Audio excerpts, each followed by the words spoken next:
You spend so much time making content, building an audience. What's in it for you? Being in an argument with you, and if I'm the girl on the other side of it, I'd fucking lose my mind.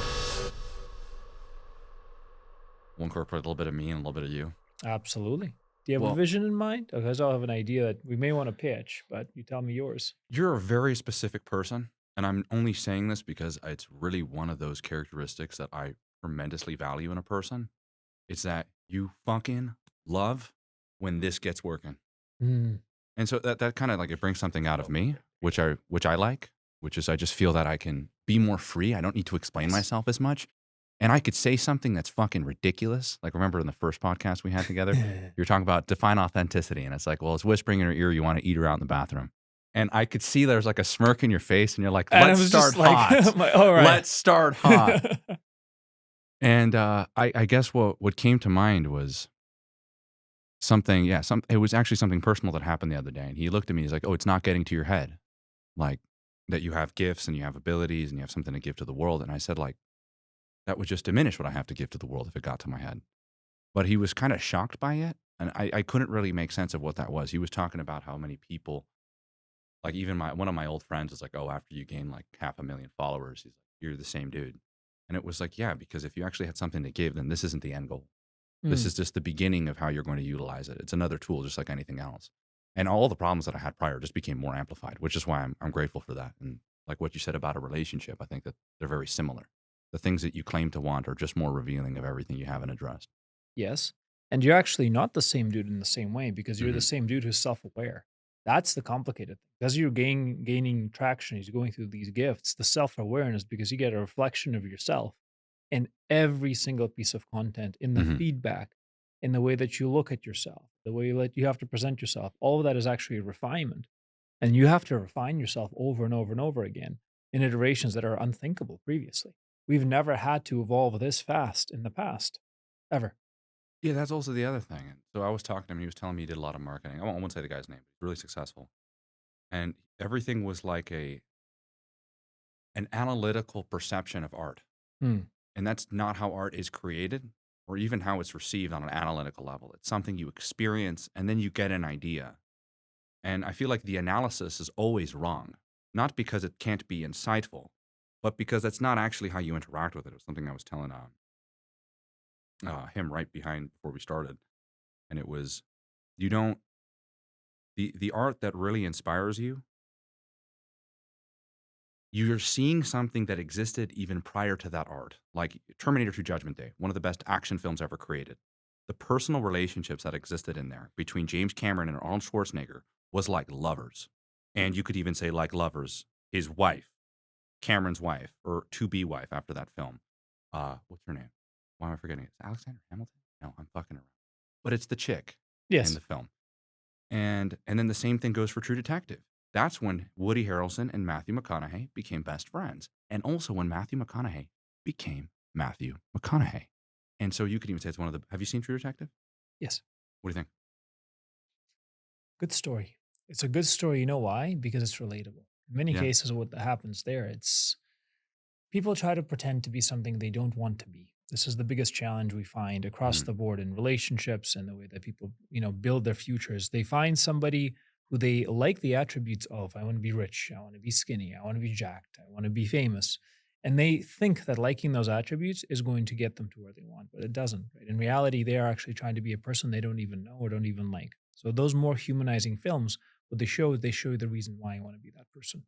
You can actually model that behavior because you have That's a why I vision. love your mind. You were able to Thank you. actually analyze that. No, but you're able to like to break it down. That's incredible. Well, that is what you're doing in a lot of your content. Yeah, I do you know, but I wouldn't say I think that there's the symbolic value of things, right? But when I was just purely talking about your ability, which is completely on a psychological level, right?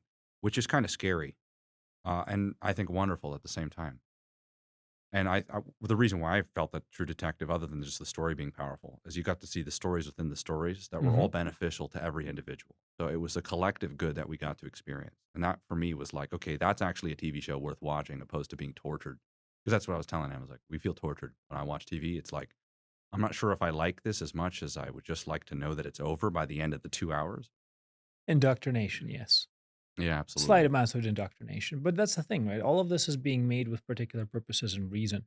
We Mm, forget why we make things. We've stopped making art because we've stopped dreaming as a people, as a society, as a culture, right? Everything is actually either purpose driven or outcome driven. That's the only things we care about.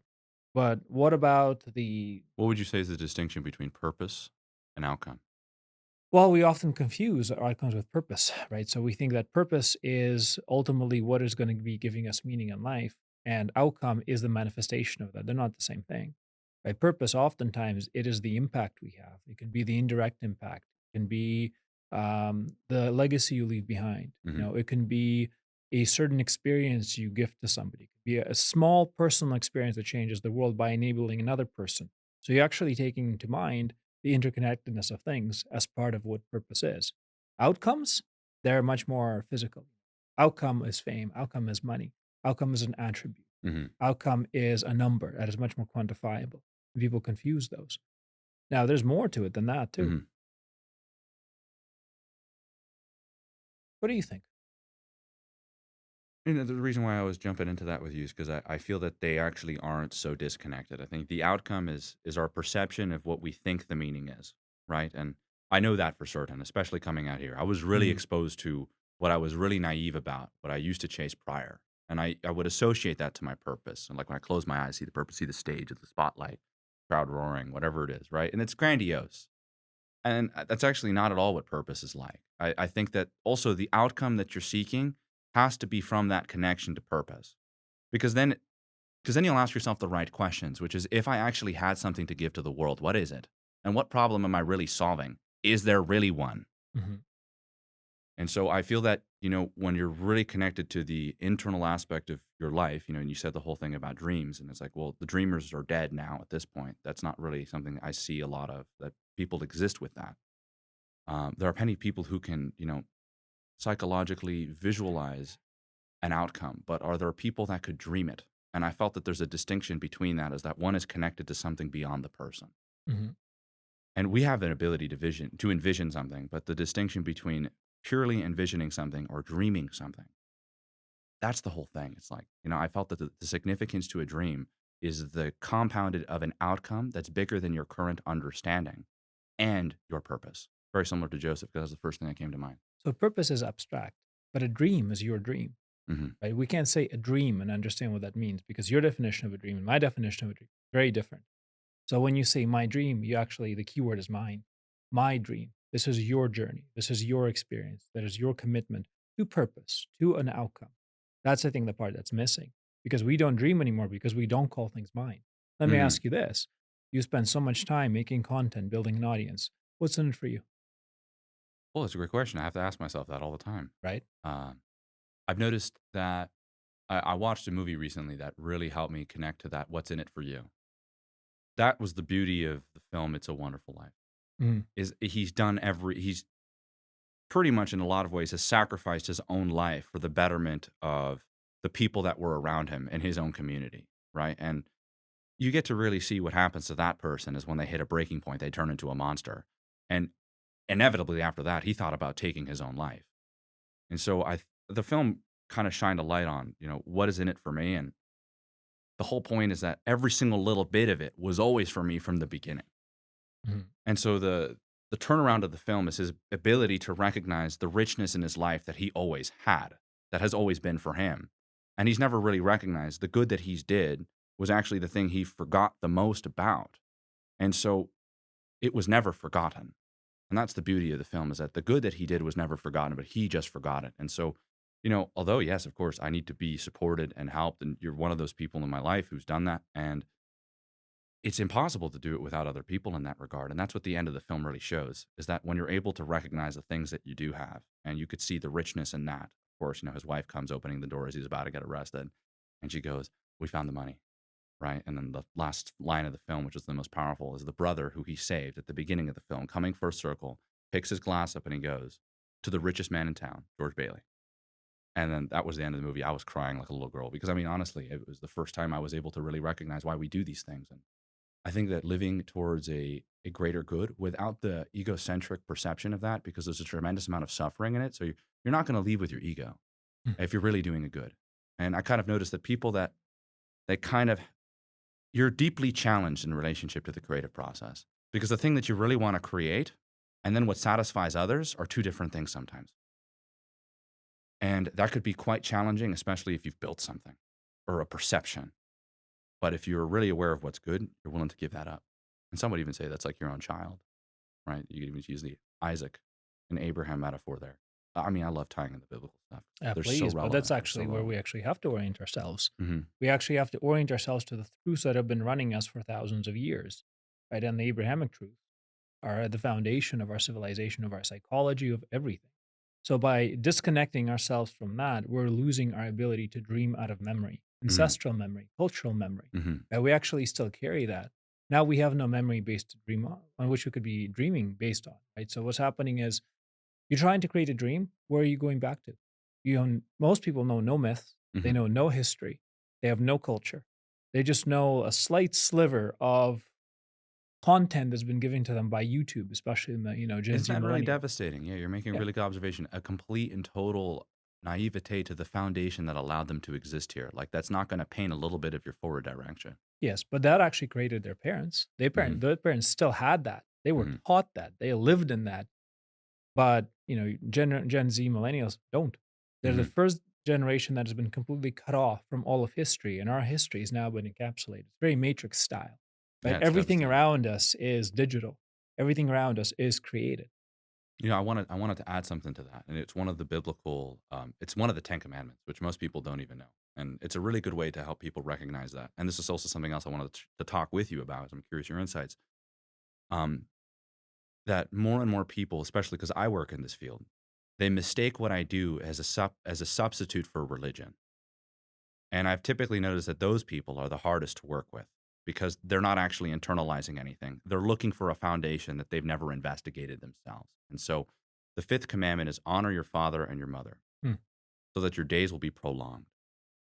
And I was like, oh, what does that even mean? I'm like, are you talking about my parents' honor? It uses a specific word. Mhm.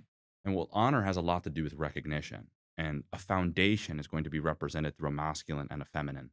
And of course, that's going to be manifested in your parents. And this is something I really wanted to do, which is speak more about the relevancy of this in people's lives. And it's hard to even communicate it when a majority of people are what you would call are in a matrix of sorts. They're in a bubble. They're in a, I mean, all the biblical patriarchs were shepherds. So you could even say they were in a confinement, right?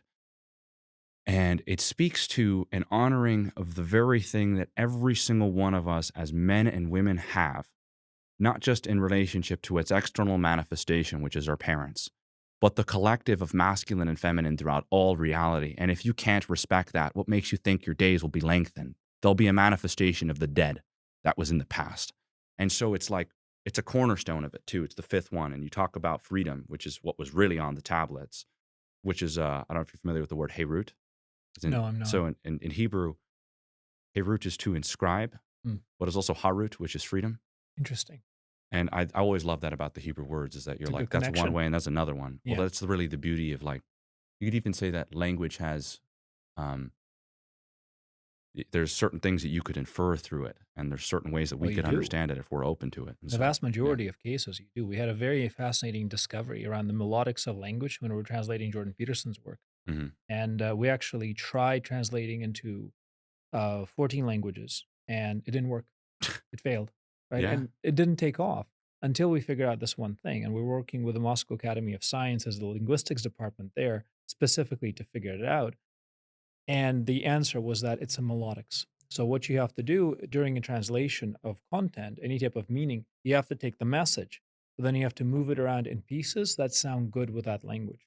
So the sound of the word carries so much more than just the connotation or the Hmm. context, but it also shares the soul, the vision, the emotionality, the Well, direction. that is so rich because, you know, I get into a lot of the religious debates now. And I know that what's across the board for most people is they're all told they can't understand the five books of Moses if they pick it up one way or another. Mm. They're given a prior set of beliefs to any kind of biblical understanding.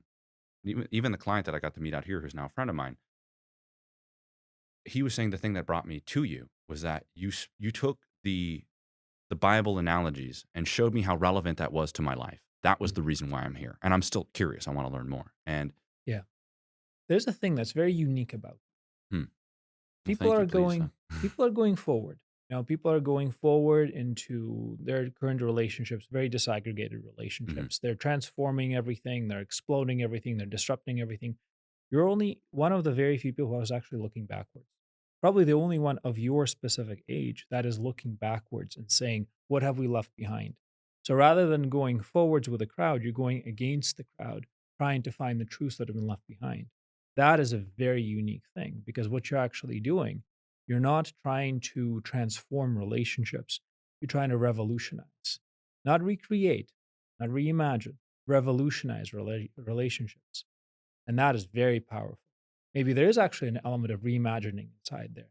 Mhm. So, how do you actually do that and why are you doing it? Well, I mean, honestly, see, that's one of the whole things. I feel seen. I'm blushing. Thank you. That was really powerful.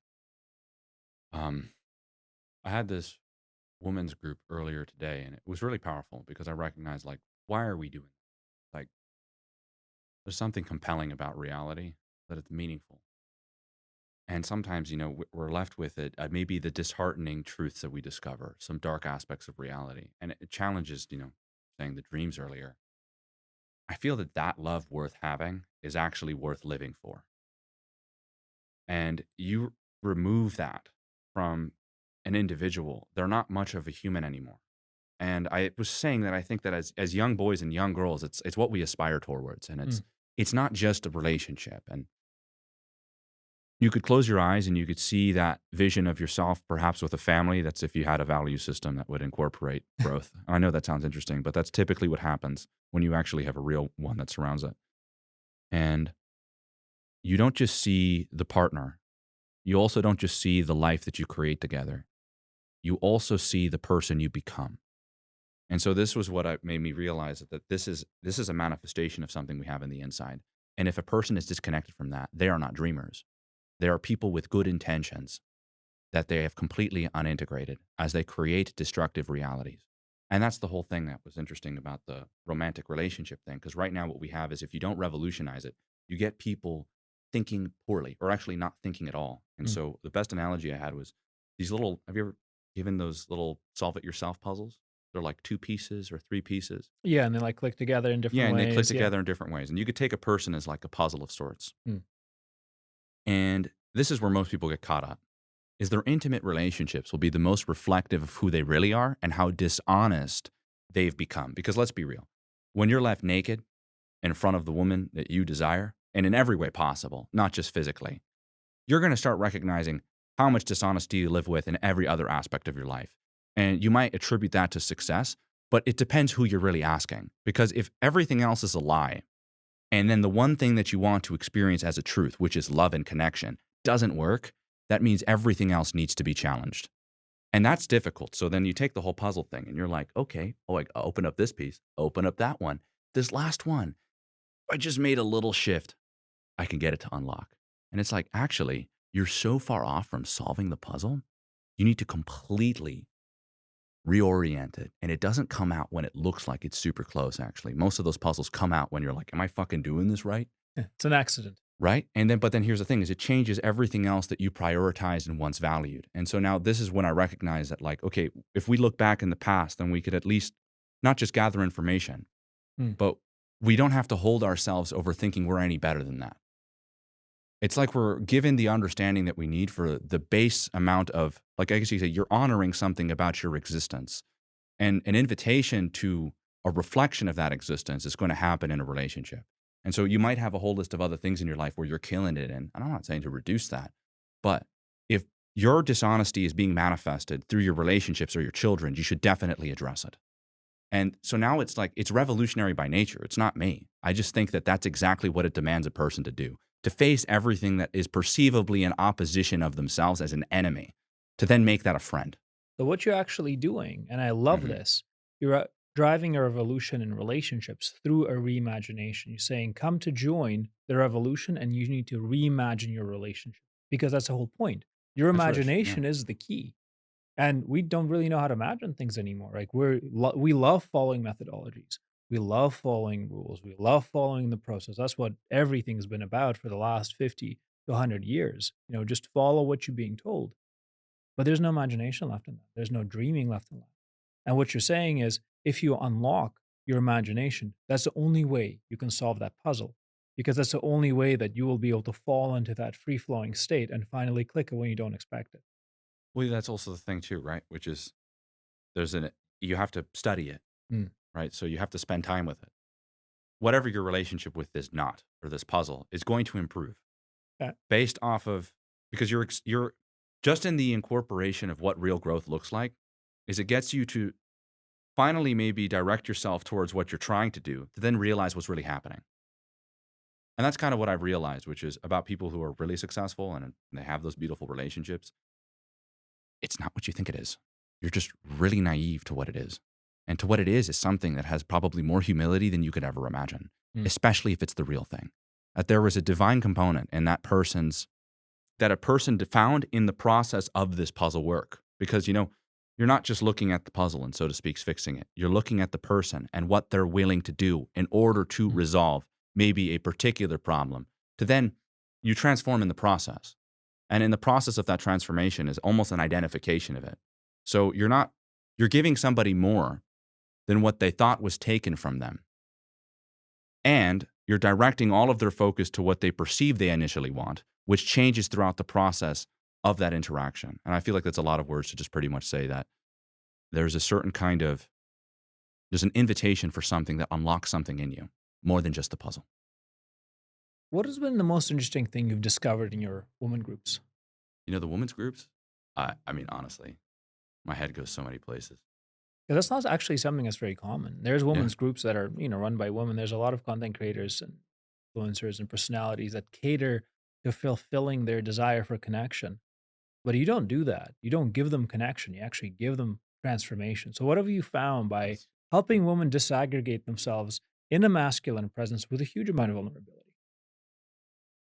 So the most interesting thing, because I felt that was really compelling. One of them was, I mean, for me, it was probably the most healing experience in my life because they're so similar to the men that I work with. Hmm. They're almost identical. No, And it no wasn't saying that, way. yeah, that's the crazy part, that the experiences that women have and the insecurities that men have are like exactly the same. Tell me more. And that was the most shocking to me when I started having a lot more compassion because I was able to recognize that what women were struggling with and what men were struggling with were the exact same thing. And it's just their personas and how that manifested into these particular like personifications of them more than Hmm. it's them. And then that's why all the projections line up. And a lot of the women will come in with narratives about how men are or how they are or how the world is. And men will do the same. And then when you get them connected to this on an internal level of what exists in them as men, the feminine essence in man, the masculine essence in woman, you're like, okay, this mankind thing is real. And then the differences kick in. But the differences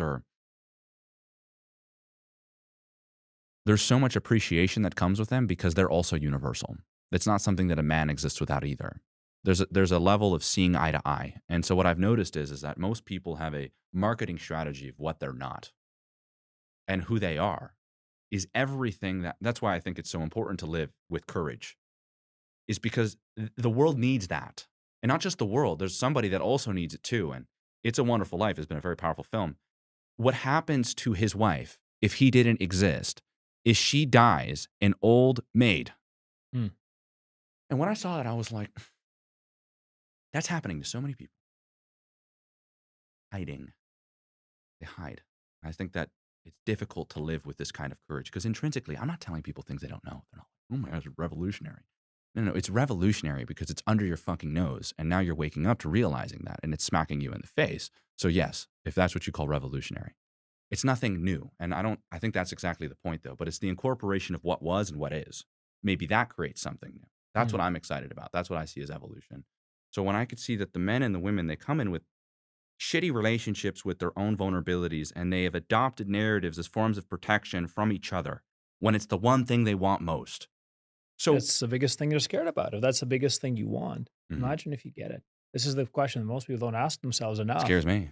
Imagine for an instance a circumstance where you get everything you've ever wanted Mhm. in a flash. How would you do? What would you do? How would you go about that? I would sweat, freak out Why?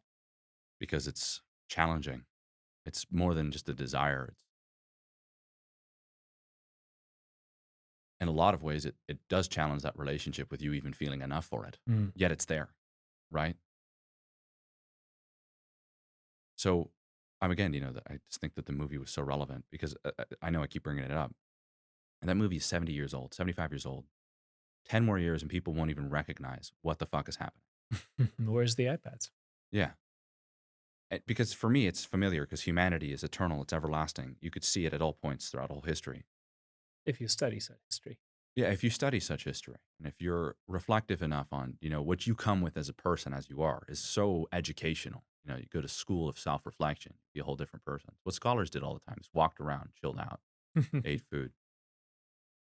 And it was my favorite part was everybody has a prior perception of what they believe love is. And that's typically the manifestation of your insecurities. So it's really fear. You look at it that way. And insecurities, you don't want to bring those under the light because maybe that'll rattle your boat. You might fall under the weight of what that is.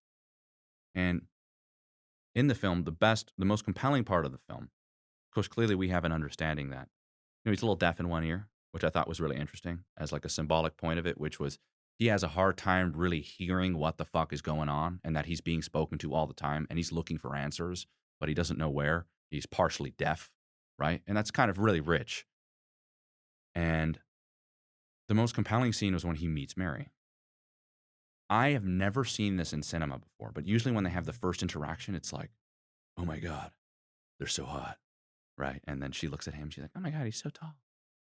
This was the one film that made both actor and actresses look at each other and go, oh fuck. And she's smoking hot. And he's super handsome. But oh fuck is first. And it's like, yeah, if you're not aware if I'm terrified of meeting a real man or a real woman, then you will never understand what the dance is about. And then, of course, what happens right after? He goes, I'm not really good at this. And she's like, I'm not good at it either. And they dance.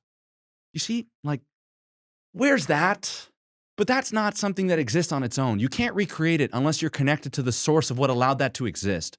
That was based off of a book, A Christmas Carol. It's a Wonderful Life was not just an original piece. Well, it is original in its own essence. But then you go, okay, well, A Christmas Carol, what's that really reflective of? Bigger picture ideas that have existed prior to even that. What is he connected to?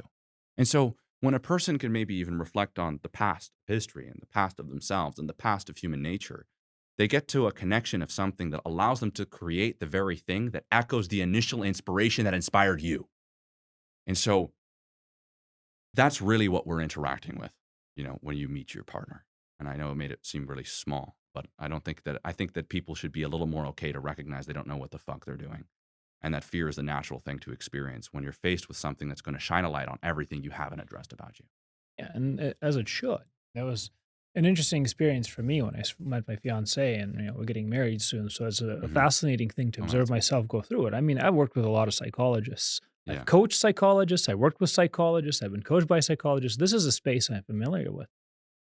And to go into it and sense my deep inadequacy, the first thing I did when we started actually getting emotionally close and I kind of saw that type of darkness that is still there, I shut the doors and I said, I got to clean the house first. And that was a weird realization. That is a weird realization that when you meet somebody you love and you see that eternity of potential, of connection, of love, Mhm. of actual understanding and appreciation, you say, I'm not good enough for this, but I can be and I will be. But now actually I have to get to work. That is so rich because it's something that's part of our culture here that I really don't like. What's And that? people misunderstand it. It's that if you feel insecurity around the person, there's somebody you should avoid. Oh, no. Absolutely not. Yeah. I would just hope they represent a good life, a good person. And that's something so interesting. It's like, okay, well then in other words, you're rewarding people's own self-destructive vices if you tell them not to stand under the light of what that person represents. Yeah. Is it good or not is the real question. Well, it's comfort, right? So Yeah. people ultimately think that comfort equals safety. That comfort equals death, right? Comfort means you have now achieved everything there is to achieve, or there's nothing else to achieve. Mhm. And that's it, right? So that's you're trapped. You're now going to survival mode. There's nothing better. You have apex. And as a man, you're supposed to apex when you're about 65, 70. That's going to be your Really? prime. That's Yes. pretty cool. Well, you know why? Mm. Well, because Up until you're 50, 55, you're still experiencing life. You're, hopefully making a family, you're making relationships, making connections, you're learning, you're improving, you're understanding yourself, you're understanding your passions, knowing how to control them, you're finding the way. Mhm. 65 to 75 is when you're going to have the biggest impact on the world by deploying that knowledge.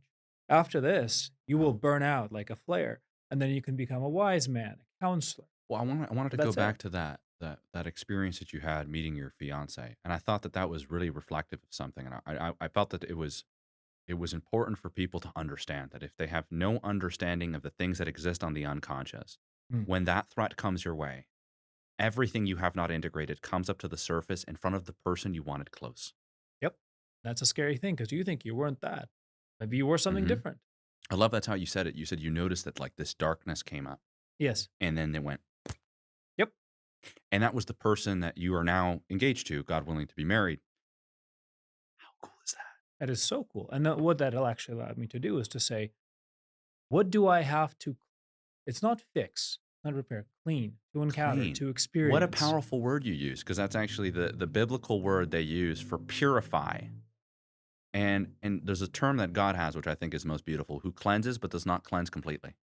Mm. Because you have to leave room for an understanding that life does incorporate intentional darkness for the purpose of fortification. And to remove that completely would be to remove the development and the good of the person that they can contribute. And so that's kind of like an interesting component that you mentioned there, is that when you saw the parts of you come up that were there as you got closer, it was like, I create distance. And then that functions unconsciously. So how did you manage to observe and The pivot? biggest thing that people don't understand is that they think that the demons in them are going to be stronger than them. Ultimately, that is biblically incorrect. It Mm, is incorrect spiritually, biblically, biologically, in every other sense. And their whole purpose is to give you that impression, mhm. turn your dream into a nightmare. So how do you come back from a nightmare? Have you ever had a nightmare where you're asleep and then somebody's chasing you or whatever it is, you're naked in Yeah. front of a crowd or whatever, you pick your own, and then you have a realization that is just a dream. Yeah. And as soon as you do that and you can take control of the dream, you can actually take it back. That is the essence that plays out in that sense of the darkness that comes up. It wants to conquer you, Mhm. but it can't because it's part of you, right? It's an experience that is integrated Well, in that's you. that's so profound. I mean, that's the revolutionary thing I was talking about is it's right under your nose. It's a Yeah. part of you, right? And if you call that revolutionary, great, then I'm a leader in this sense. And I'm really one of actually the friend that invited me here on top of this was telling me that we did 6 weeks of the program together. We finished that, and he told me, "Oh my God, that past relationship was super reflective of me. I don't think I've ever seen myself ever." Yep. And that was the best thing that ever happened. And he was noticing that a lot of the emotions that he had in that relationship were processing, and he was growing and developing and healing. And Hmm. he met another girl with the exact same name who pours into him like they were made for each other by God. Women sense that. Men don't as much. But I loved how it was the exact same name. Ah, well, there you go. And I mean, they're still together. And he says that we've been dating for the last 6 months and we plan on having children and moving our Good. life forward together. And he told me that the first 2 months of being with her was like an addict having to sweat out every little bit of their addiction. Mm. And he said the trick was being able to understand what the alternative was. And I just sat with it. She gave me love. I didn't know how to experience it. Yep. And this was the first time that I allowed myself to, and I didn't hide. I stood under the light. And he didn't have to be good at it. That's a big and That's also not, important he didn't step. have to be good at it. He's Yeah. not a professional psychologist. He only worked with Oh, me. trust me, those guys are the most messed up out of them That's all. absolutely, why is that So the case? The second I realized, like, one of my friends was telling me, he's like, "Oh yeah, I married a psychologist." I said, "Good luck. See you in a month." yep. Like, yeah, because he found somebody who doesn't know how to experience things, but analyze them. Systemization, right? So what Mhm, they're trying to do, they're trying to take you into buckets and break you up. They're trying to disassemble you without understanding the beauty of the system itself, mhm. right? The purpose, right? And they're trying to break you into little pieces that can be improved individually or in isolation without understanding that that's not how humans work. We're an entity of many entities. And you can't just isolate one, fix it, and put it back into the crowd and assume that everything else is going to stay exactly the same. That's the issue with modern psychology. Hmm. It has actually been invented for deep psychological manipulation. And originally, the stuff that has been done with Freud, Nietzsche, with all of this, first of all, they were deeply troubled people, all of Hmm. them. Yeah, And let their lives second, speak for themselves. and then they exactly right. And then what that got turned into later, especially in the 30s and the 40s, the propaganda machines was basically that. It was very little psychology. It was indoctrination. It's a really good point. And So so now this is the other thing I wanted to tie it into, which is more and more people are unaware that that same indoctrination they ran from in the religious institutions, they're mm, running to in the name of personal development. yes, And it's so tragic to say the least, but if you don't have an ability to reflect on your foundation, then you can't even recognize not only how this country got here, but what are the system of values that allowed free conversation to exist. mm, And if you can't even start there, well, then you won't be able to source what you value. And then what makes you think you'll be able to ask that from anyone else that you're in a relationship with? You can't even ask it for yourself as a human being, the things that you would perhaps maybe even die for, or things you'd be willing to sacrifice for. That's really going to come up to the surface when you meet someone. yep. And now I'm think that people are more lost in their intimate relationships and just in general in relationship to their foundation as people. Well, they're given the wrong timeline. So what happens is Hmm. that we're told that we're supposed to go through life with a particular cycle. By 18, you're supposed to be a certain way. You're supposed to hit those particular accomplishments. 22, by 24, by 30. You're supposed to live life in accordance with a very measured scale that is mostly tied to marketing cycle. Really, that Hmm. entire idea, you're supposed to go get a good career and you're supposed to make a lot of money and you're supposed to get a house at 30 and you're supposed to get your kids at 35 is ultimately a marketing play, right? Because that is what has been designed specifically so you generate the most value for free. Hmm. Why? Because if you think about a standard, middle class American's life, they are born, they're already in debt, right? Part of the debt goes to the child. Unfortunately, I know a Yeah, at lot this of people point. know that. That's for the birth component. So that's assigned to the child if that's not covered by their parents. They grow up, then it costs about 100, $200,000 to raise a kid in America per child. So they're already a draw on money. They go to school, university, Hmm. college, whatever. Great, that's another 100K in student debt. So then you work that off, then you generate a little money, you buy a house, you loan that money back, and by the time that you die, you sell the house, you pay for your retirement, you've left nothing, you've existed for nothing. All you've done is you funded the machine, right? That is continuing to spit out You more and funded the more of machine you. at the cost of your life. That's the whole Yeah. matrix analogy. Zero. Literally zero is the net outcome, right? Inheritance is no longer really a thing in the US for people starting with Gen Z generation. There's nothing left. So ultimately, that whole life cycle is supposed to be in at zero. You as a human are not designed to be in at zero. You're supposed to be explosive. You're supposed to be generative. You're supposed to Hmm. be absolutely transformative. You're supposed to be challenging. You're supposed to be heroic. You're supposed to be creative, right? All those things do not vibe with that. No. And I mean, that's the kind of the whole thing that we're born into shackles. And if we don't recognize to wake up to realize, even the value of the biblical stories is if that's not true in your life, that, you're a slave for a thing that, consumes you at the cost of your life Yeah. and you'll be nothing but forgotten. Our shackles just got a little bit less visible, right? Before they Yeah. were physical shackles, right? And there was a hierarchies and there was the various social structures. Now they're a little bit more hidden, but Well, they're still that's the that's you same. know that was the other thing, which was the war of ideology, ideas, and people are unaware that they're actually in a constant state of that. And if they're not aware of it, then you're living naively, thinking that your wife and your daughters and children are not going to be susceptible to the same narratives that can deconstruct a family and can deconstruct a person. Something I really found is interesting about the snake. Snakes are poisonous and they destroy from the inside out. Hmm. And if you're not aware of that, ideas work the same way. Yeah, there's a really good Get Sad Hmm. body of work specifically that says that ideas are like viruses. They're actually transmitted in very similar ways. They evolve in the very similar ways, and they're about as effective as viruses are on different populations. So some cultures are more immune to certain types of ideological viruses and vice versa. Yeah, ours is There's like an infestation. well, the immune system has been weakened by so many different Hmm. ideologies, and the problem is that we have all said they are all sufficiently right. They all have a right to exist. That already is a fallacy. You cannot have competing priorities. You cannot have competing models of living.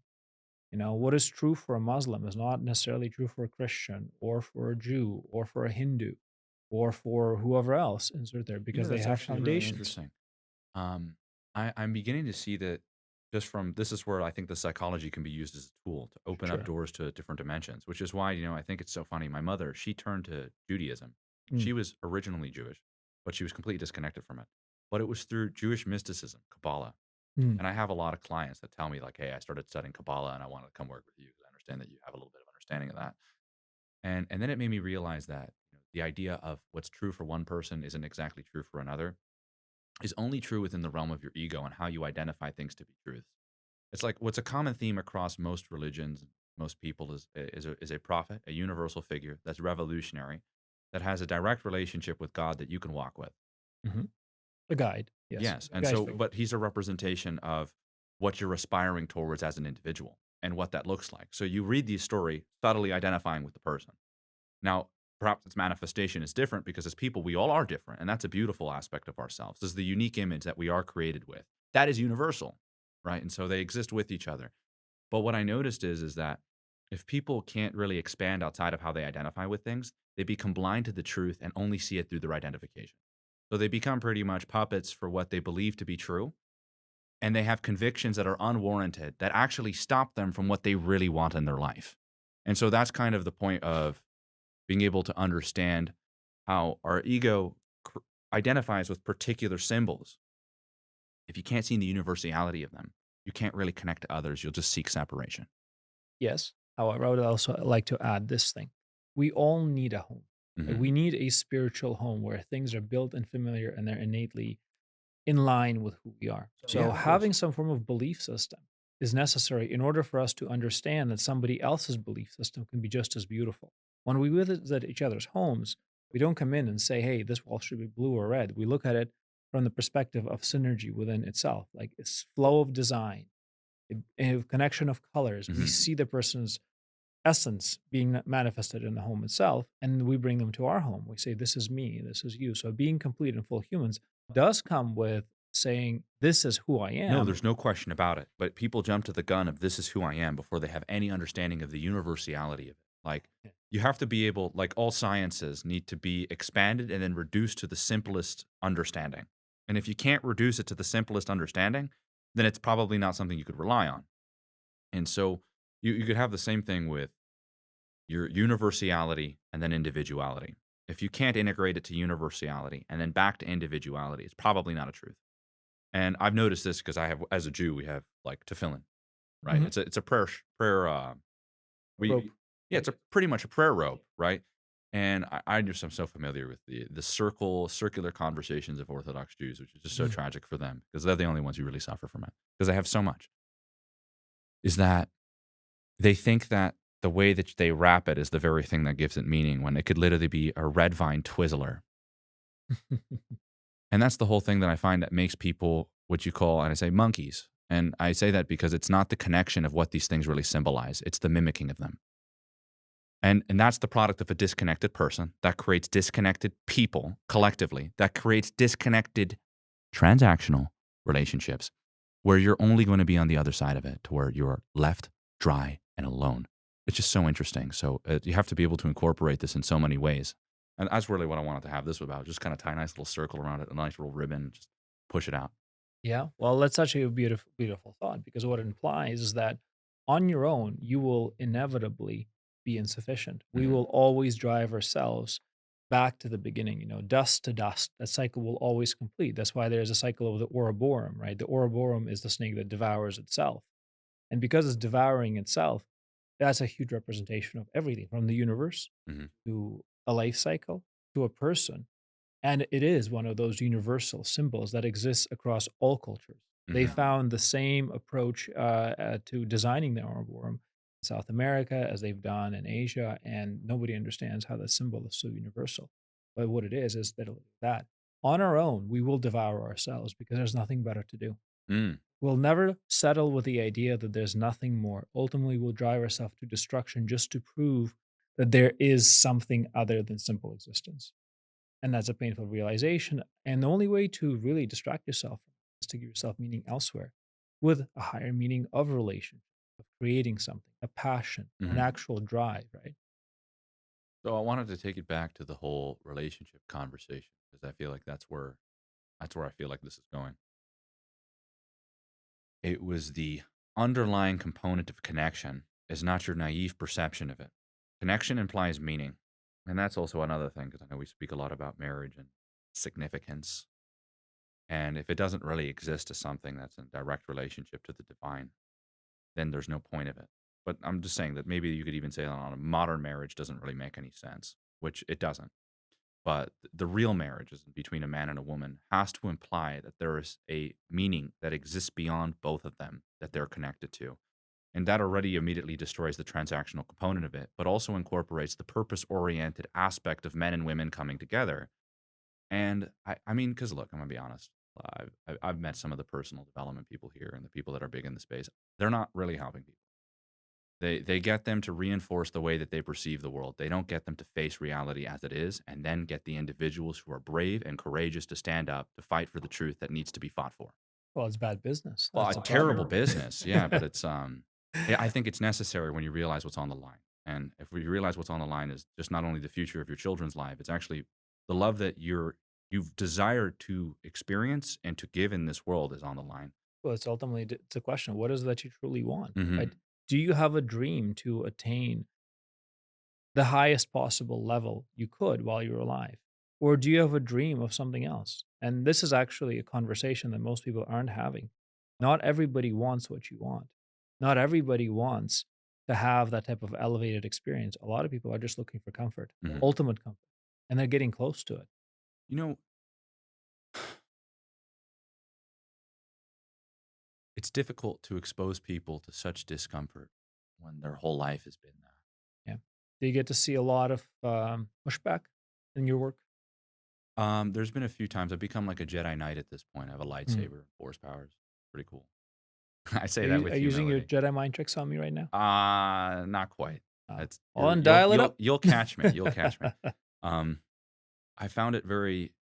There was the people that I noticed that had the hardest time in my programs were the ones that weren't really able to look in the mirror, and Mm. that's a difficult thing. Meaning that their value system didn't exist.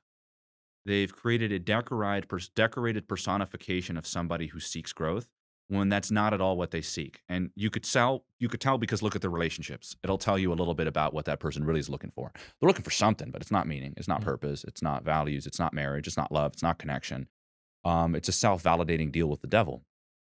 That's what most people are looking for. And so sometimes I'm, transferred on that exact image. And so that could be fun at times, but also, a little bit dangerous. But, nothing more fun than a little bit of chaos on your Tuesday afternoon. What do you run into? So yeah, I run into this a lot. Sometimes it's if someone doesn't really have the prior expectations of them coming in here that this is going to change everything about how they see themselves and people for the rest of their life, and maybe that's what you need because you've been betrayed. Mhm. And that's what I think most people forget that they're constantly betraying themselves and have been betrayed and make that their way of life.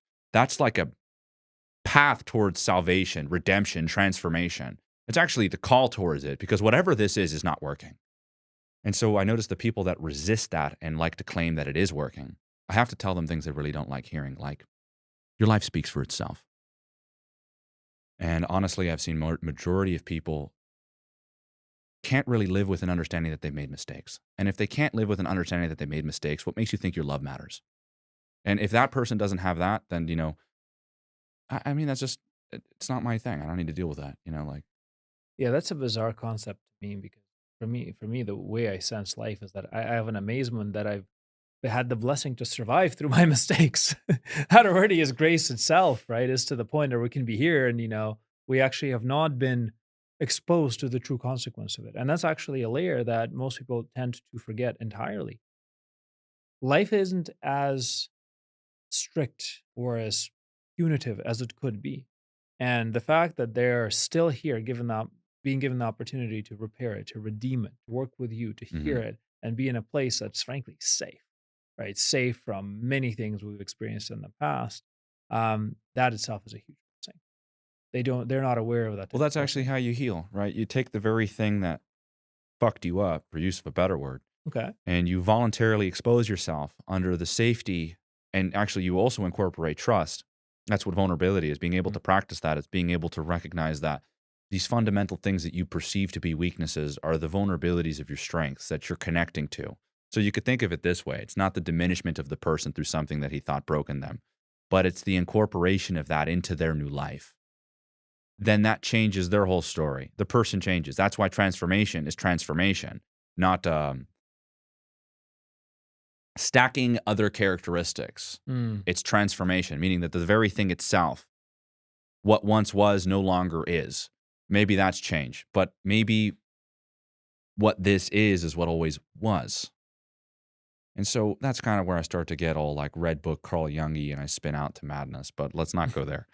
I just find that it's very beautiful when people can recognize that if they could expose themselves to the voluntary threat of the thing that has shaped their life or what they believed has defined them in an environment that is safe, that's the way where they can heal, because now they're interacting with the thing that they thought owned them is now the thing that they're opening the door to. Your story has to change.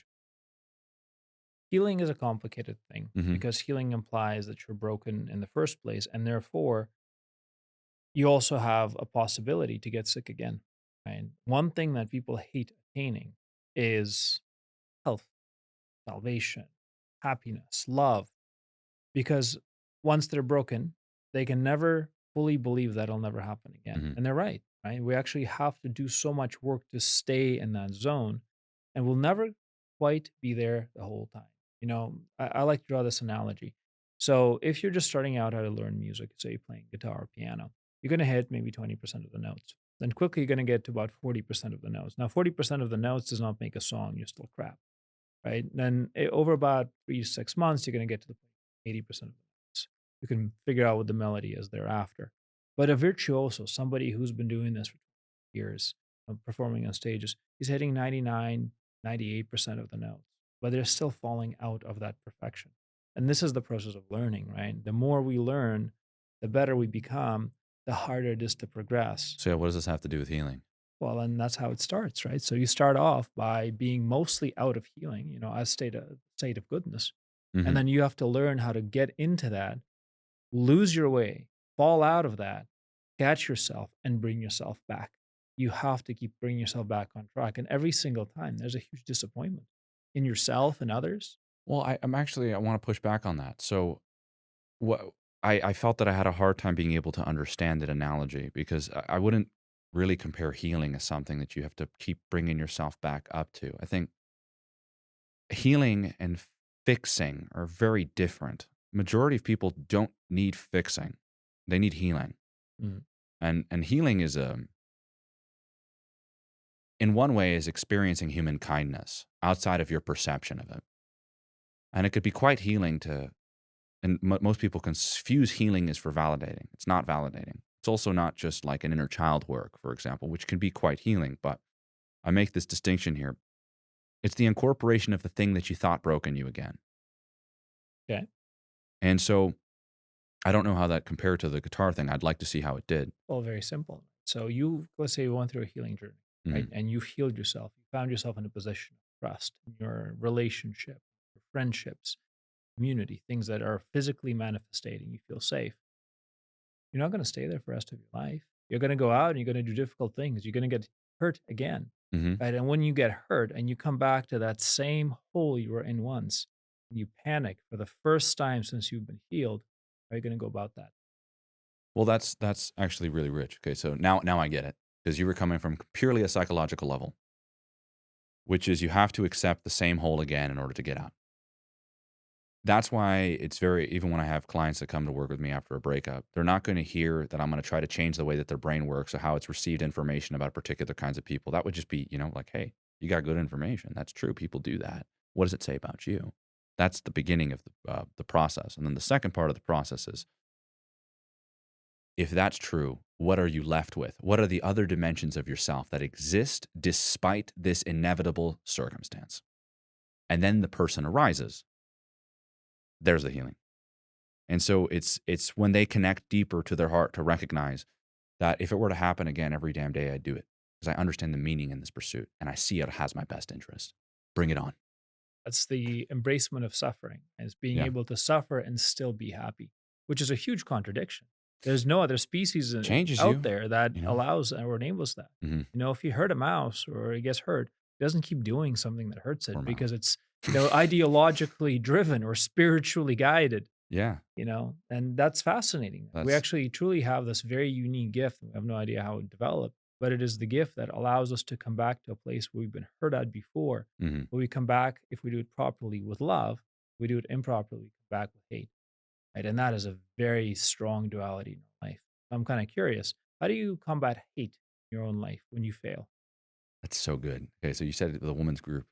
I relate to this too because on a personal level, hatred is a very subtle, weird connectivity to love because they're kind of existing on two ends of the spectrum. But Mm, I want to kind of give a little bit more of just kind of simplify it a little bit, which is there's kind of like a process that exists around it and a certain kind of perspective that you need to have. But I've noticed that you can create, there's like a little bit of, you can get angry, then you can get resentful. You can get angry, frustrated, then resentful. And then you could become bitter. mm, Then you can become hateful. mhm, Now, the bitter people you just don't want to be around. Resentful people are uncomfortable. Frustrated and angry people are workable. But there's a certain point where you go off this cliff. And that hatred component is very interesting because that just reminds me of the Cain and Abel story. It's a hatred is a subtle obsession of something, mm, but it's complete and totally centric and still binding you to the thing that you hate. So it's like a fuck you to yourself from God. And he's laughing because it's laughable, but it's deeply concerning too. As in, like the Cain and Abel is a manifestation of what that is. It exists on so many levels, yet you're still connected to it. And despite you still being connected to it, you'll raise a knife or a rock against it. Dorian Gray is a great book that really gets into that. And the whole thing that's interesting about hatred and the way that you create it is when you remove the person so far from what they really are and they completely externalize everything about their bereftness onto the world. And now there is something interesting about hatred is that it subtly ties you to it, but you become less and less familiar with it. Love is, you could even say the opposite of that, which is literally is, which is it ties you to it, yes. but you identify more with it, as in you connect to it more. And so now it's not the removal of reality. And you could even say that a hateful person is somebody who's denying something about reality despite God. And so really it's an existential question when somebody gets to that point, because remember, said hate's at the end of that line. And just remember, it's a joke, and you should be laughing at yourself because that's literally what's happening. If this is actually what you planned, you're going to be reaching a knife against yourself and stabbing yourself in the heart, which is the story of Dorian Gray. He sees the portrait, he sees his spiritual bereft,ment and goes, "That's not me." He grabs a knife, stabs it, dies. Right, Mm. and so that's really what it manifests into. That's a dark vision because what it Well, you said simply, hate, right? So, yeah, well, it's a dark vision. And I like it because what it does, it actually allows us to understand the capacity to which we have responsibility for our own lives. Right? People tend to believe that things tend to just happen. mhm, And the inverse is true. We define everything from the way we conceive things to the way we respond to things to the way we enable and allow ourselves to either progress or degrade. mm, And this constant following of your emotions, of your feelings. Now we talk also with Adam extensively about attachment. And there's anxious attachment, mhm. avoidant attachment. I would love to hear your opinion on those as well.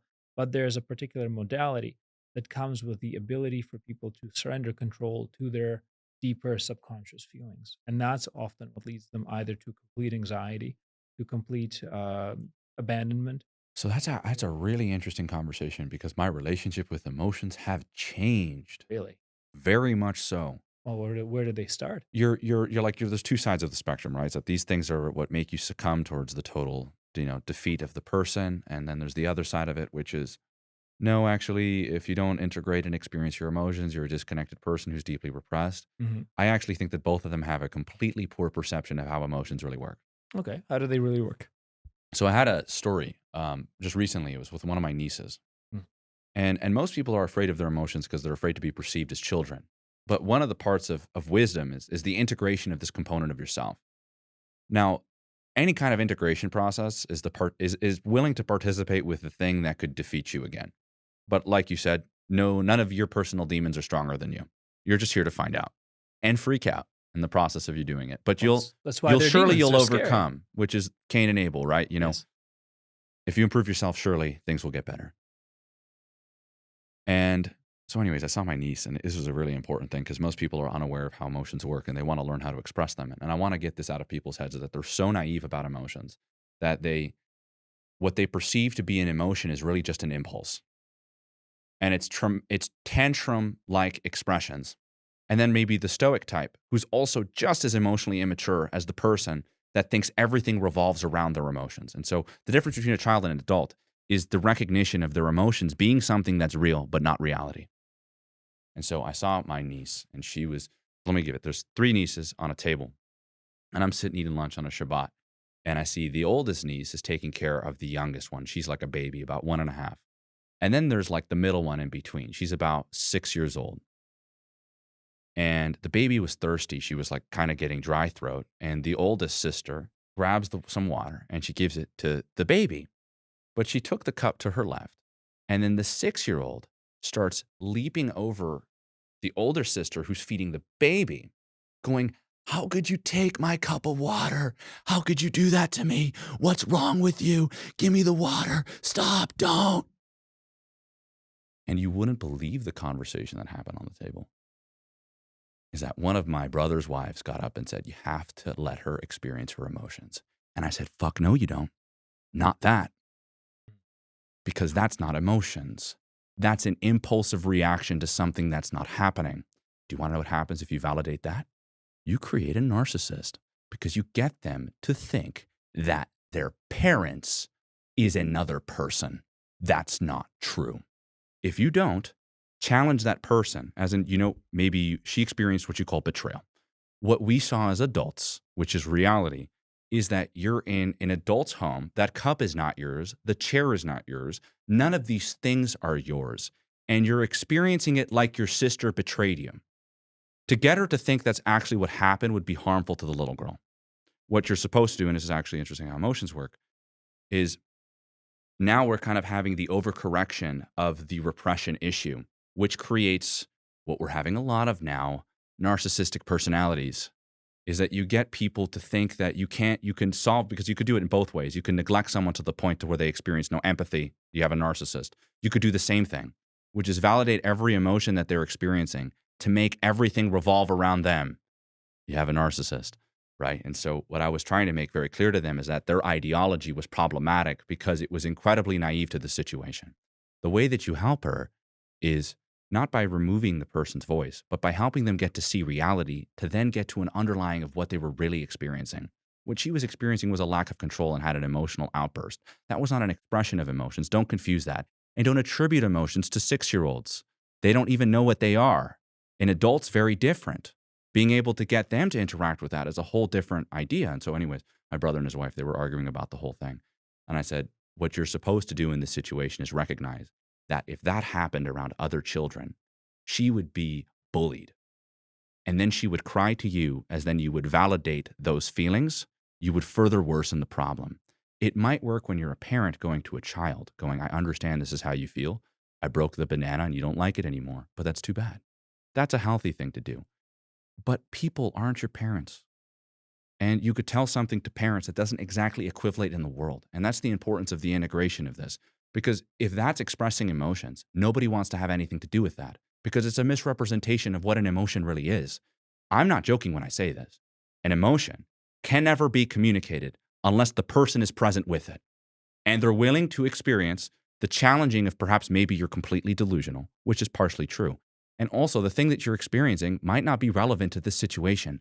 And I would love to hear what that's around.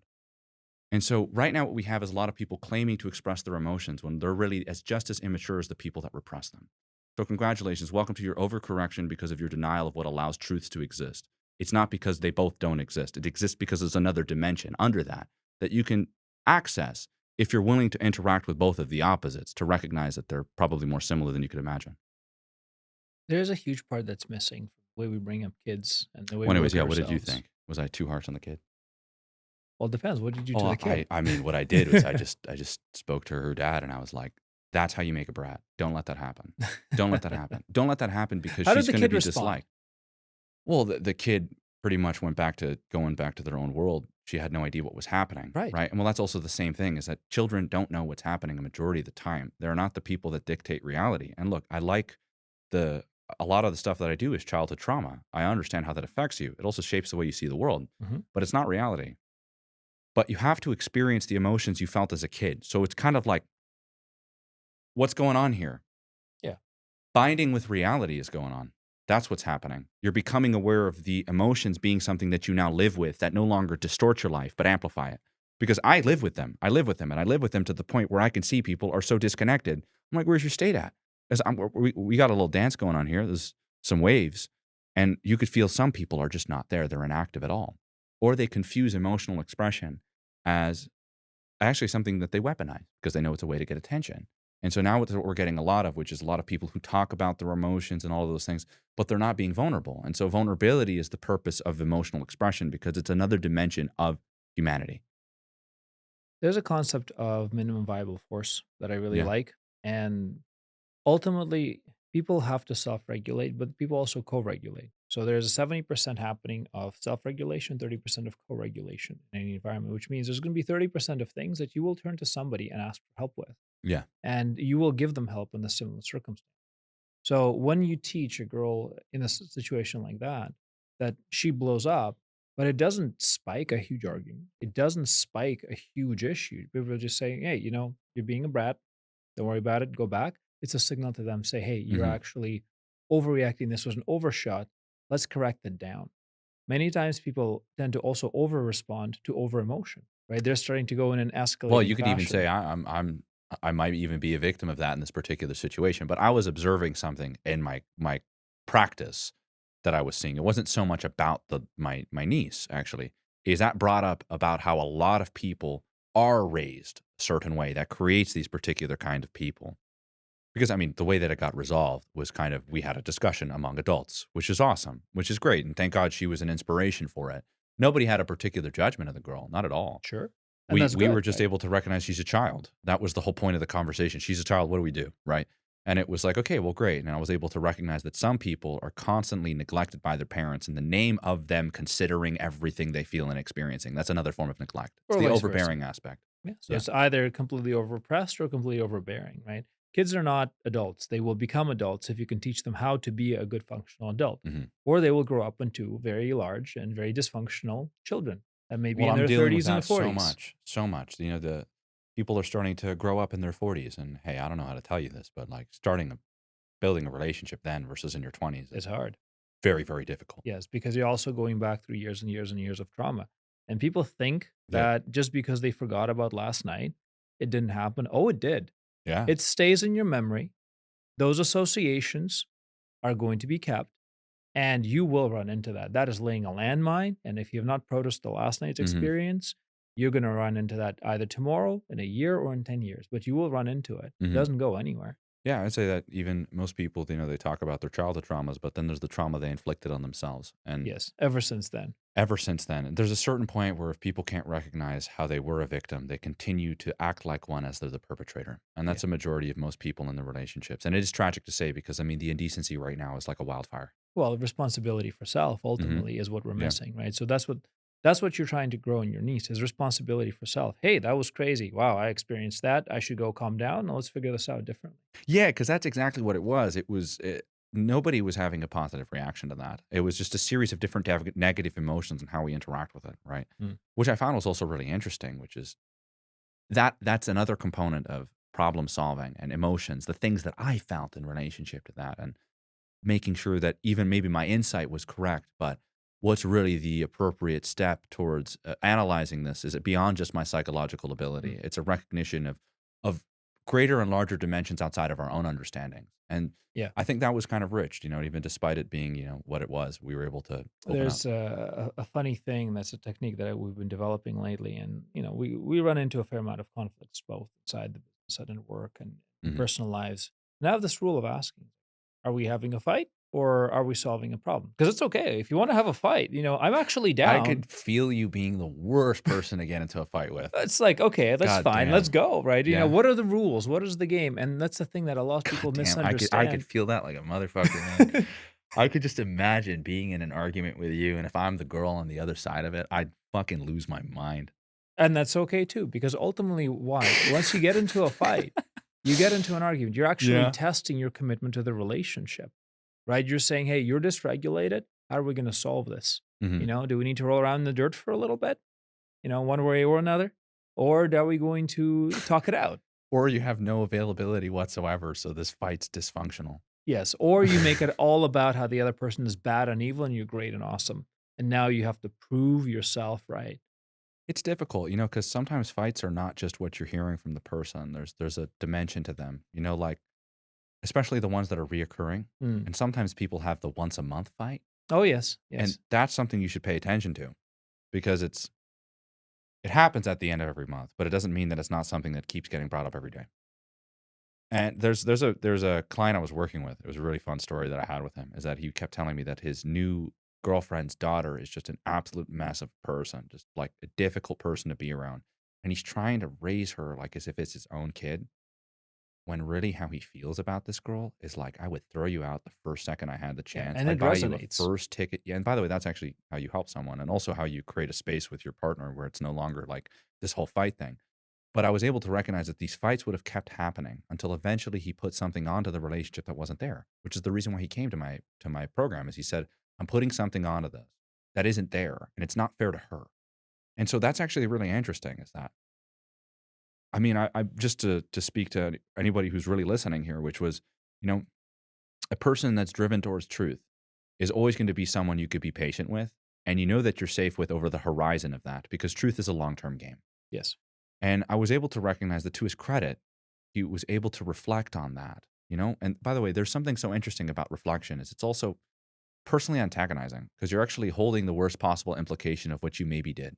Yeah, about yourself. And you're keeping it right there in that chair right in front of you and you're taking a good look at it. And sometimes you're wrestling with it. I mean, it's tough. It's tough. And so, You'll whenever never be as good Mhm. as you want to be. And that's actually amazing, right? That's good because once you reach your apex and you have achieved nothing with it, is this really going to be the ultimate peak and point of your life? Is where you're at right now? Mhm. That's a great question to ask yourself. So if you're running into these growing pains, you say, I wasn't perfect. I had a problem. I screwed up. I was screwing up. I'm going to continue screwing up until I change. What are we going to do about it? Hey, what are we going to do about this now? That is where a lot of that growth happens. And that's one thing that you do is you're really good at just basically repeating the same thing to the person that they're actually thinking and saying, now that we know, now what? So how did you actually come up with that technique? I'm very curious. Which one? So the idea that you look at a person Mhm. and you simply play back what's going on in their head, their actual life is played back to them. And you simply say, well, what now? If this is your life, now what are we going to do about it? Okay. Uh, I want to understand a little bit better because I wasn't talking about a particular technique I have. Oh, yes, my client. Yes, Yes. thank you. I don't know if I'd call it a technique. That's why I was a little confused about it. It was the first thing I told him was, I was like, "What? You want to write an autobiography about your like PG-13 interpretation of your life, or do you want to know your real story?" And that was it. At that point, he's like, "Oh my god, everything is fucking this altruistic projection of myself. I'm not that sweet, am I?" No, you're not. You collapsed your relationships. So how did you figure out how to do that? I mean, fuck. You want to Hmm. be the change you want to see in the world. Like I know what I needed. I know what I wanted to. And I felt that those two things went hand in hand with each other. It's like, oh, well, I wanted a really deep, powerful, loving relationship. But everything about life was just so contrary to that existing. And that could create a nihilistic person, especially if they don't have a foundation to interact or wrestle or participate with other people. We need other people to even have, even you just to say those things that you really feel about it.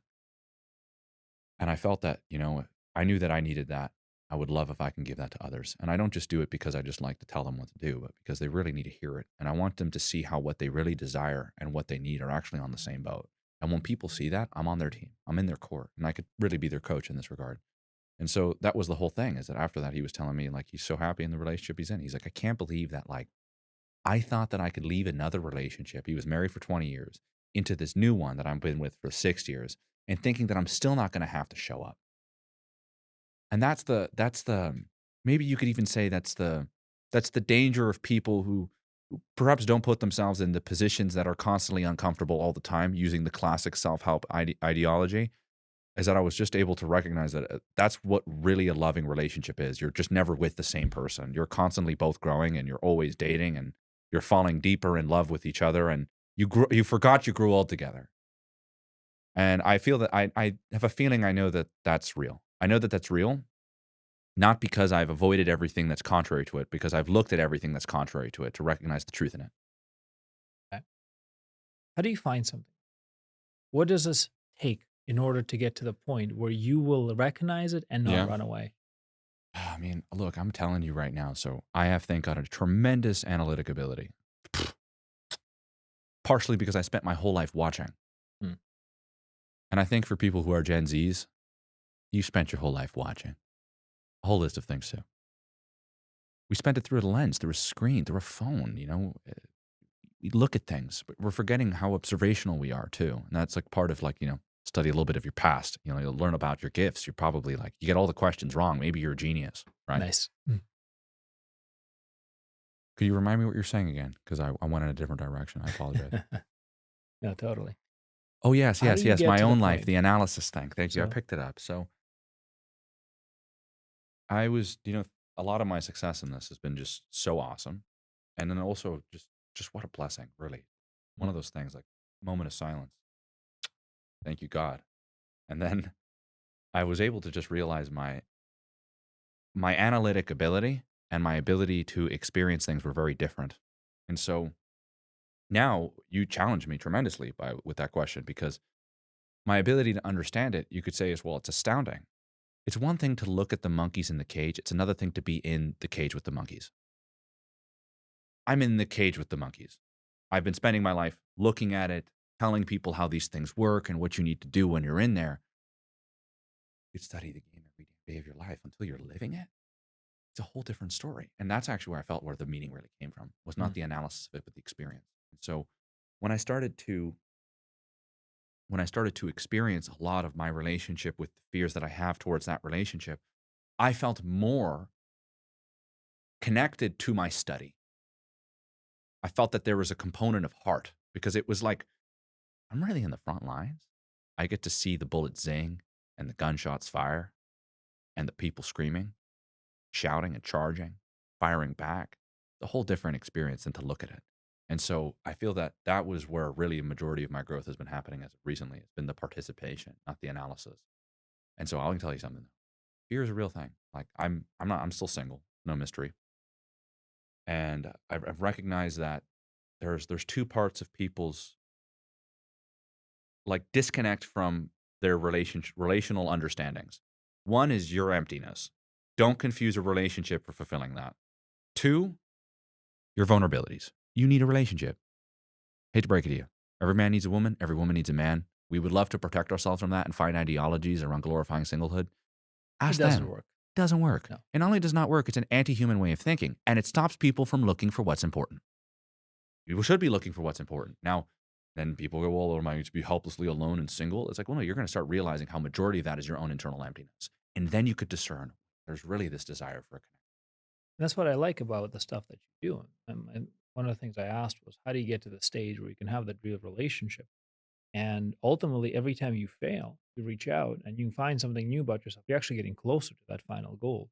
There's always this you win or you win, right? If you fail within a relationship, in a date, you either selected wrong partner because you were believing something about them or yourself that wasn't quite true, Mhm. or you mess something up, right? And then you know what you messed up. You figure that out. You can move on. Eventually, you'll get there. I like that idea that ultimately everything is getting you closer to that. You just don't get to decide how long that is because maybe there's things. That's really powerful. I'm not in control of how long that is. And Yeah, so I'm going to be in the monkey cage for as long as I can be. But then that's actually the process of me growing. It's not the right. analysis of growth or the study of it.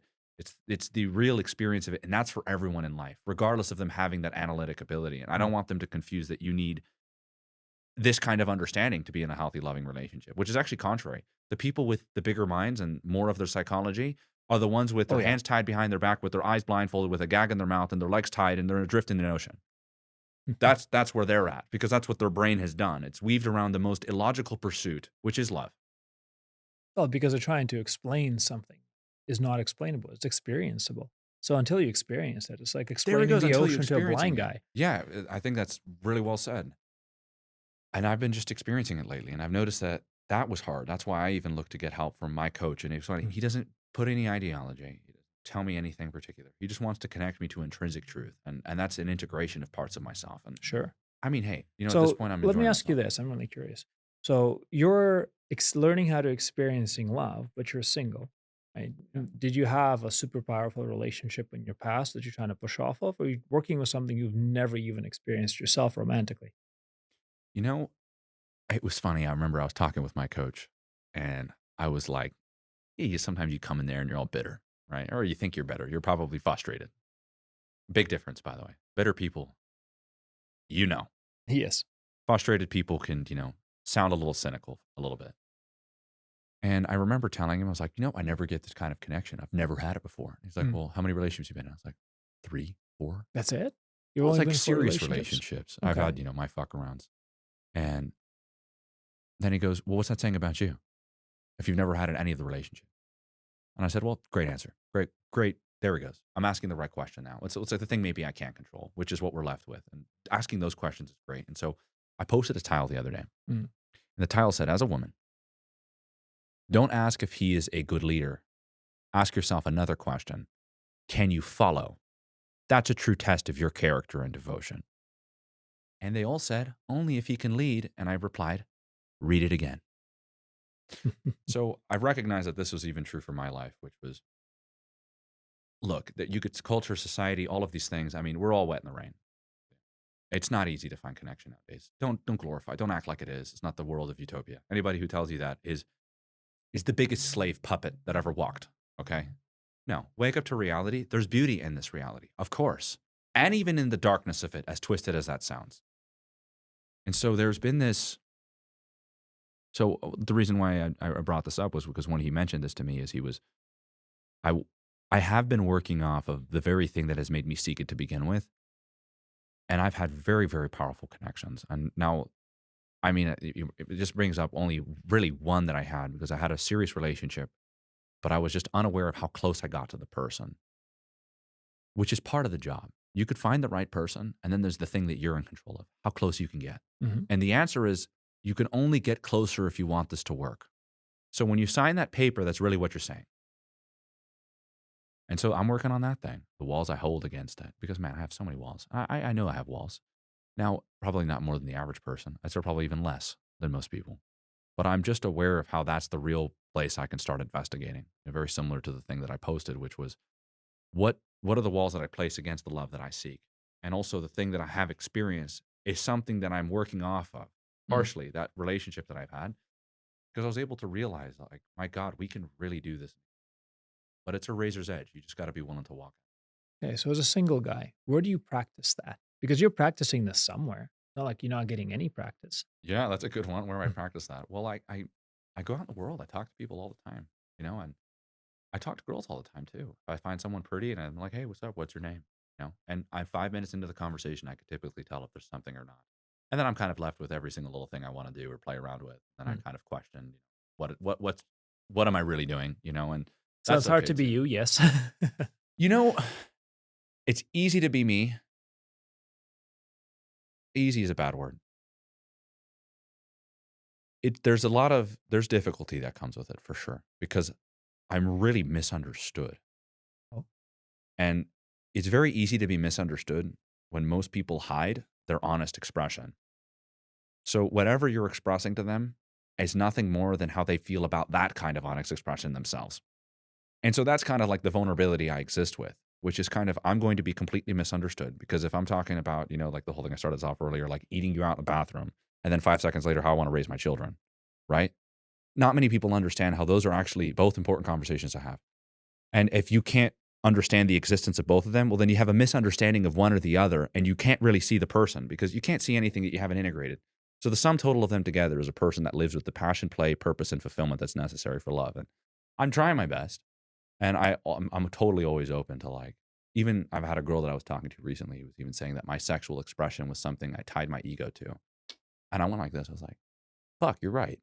Like, I'm in the process. Like I said, I like this whole puzzle thing that I'm just experiencing new dimensions, and there's tremendous amount of sadness in it too, because I understand that it's something I really want, but it's also something I can't control.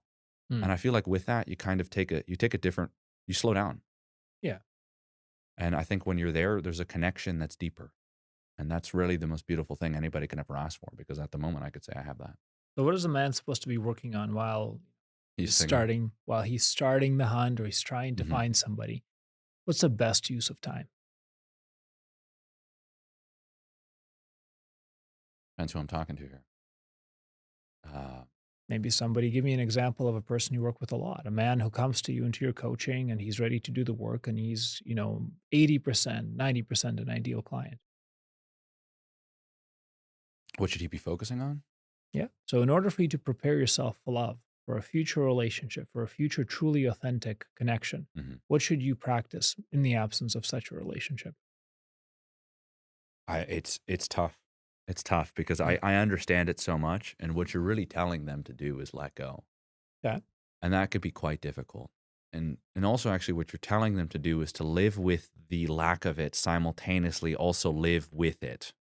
And the best way to put it is you have you can't really control whether or not that'll happen. You have a say a successful individual, or pretty or beautiful, and they're looking for this, they're integrated, that would be somebody who's kind of in this position. They've done the integration part, if that's what you're saying. Have they done Let's that or no? What is exactly integration? Is there a moment or is that a process? It's a process. I mean, it's the Yeah. beginning of the rest of more beginnings. Sure. It's actually real growth. It's when you agree to that being your way of life, not the diminishment of one thing over the other, which just kind of creates more distance between whatever that is, which is also a part of you, and you become more hungry for that other part. Yeah. And that's not a solution to any problem. And that's why I think, discipline has become people's gods when it's just such an easy thing to hide behind. Discipline is easier than integration. Integration is the invitation of the things that you've created discipline against. Now, reincorporating it completely transforms the person to no longer be ruled by it. Lesser nature is a real thing. That's a real thing. Can you integrate it? Well, it's lesser nature for a reason. Let me transcend it. Well, then you're screwed. And so that's the whole thing that's interesting is that, like, yeah, living as honestly as you can and being a truthful, courageous individual, especially at that point in your life, you're going to have to be, because there's going to be a lot of fear that comes around it. And hey, one day it happens, when you know. And I know that to be true because that's real. For anybody that has met anyone significant has said that to be true. I knew when I knew. Even people they divorced that they loved for 20 years. It didn't work. It's real. It didn't last forever, but it lasted. It did stuff. It did it good. So it's a hard question to answer, honestly. I because it's so, when a person has done a lot of integration and they've put themselves in a position that's like that. Sometimes there's these little, and this is the best way to put it. How about this? If all the doors are closed, and I could speak for myself here because this is where I feel I am. Mm. Maybe I'm close.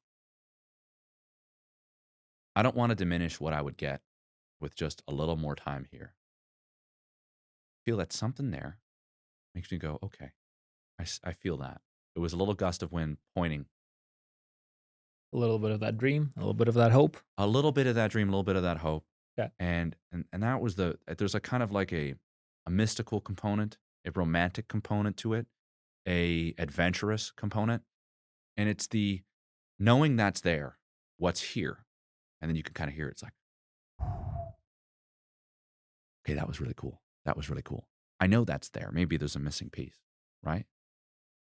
But I'm called to something here. And that's most interesting. And I feel that, when you start to develop a stronger relationship with that, Mm. you know, then that other thing comes. And I think that's been true for everyone, is that they tell you that whole story. But I'm kind of like going with the wind in the sense. I want to see where it takes me. Hence, hey, it's really why we're here. I'm going with the wind. Do you think there's ever any risk that by focusing just on that integration, and having such a complex vetting process, you're going to potentially miss somebody that you're actually meant for? Yeah, well, if you make integration your way of life, then you've lost the point. Mm. Integration is the natural way of being.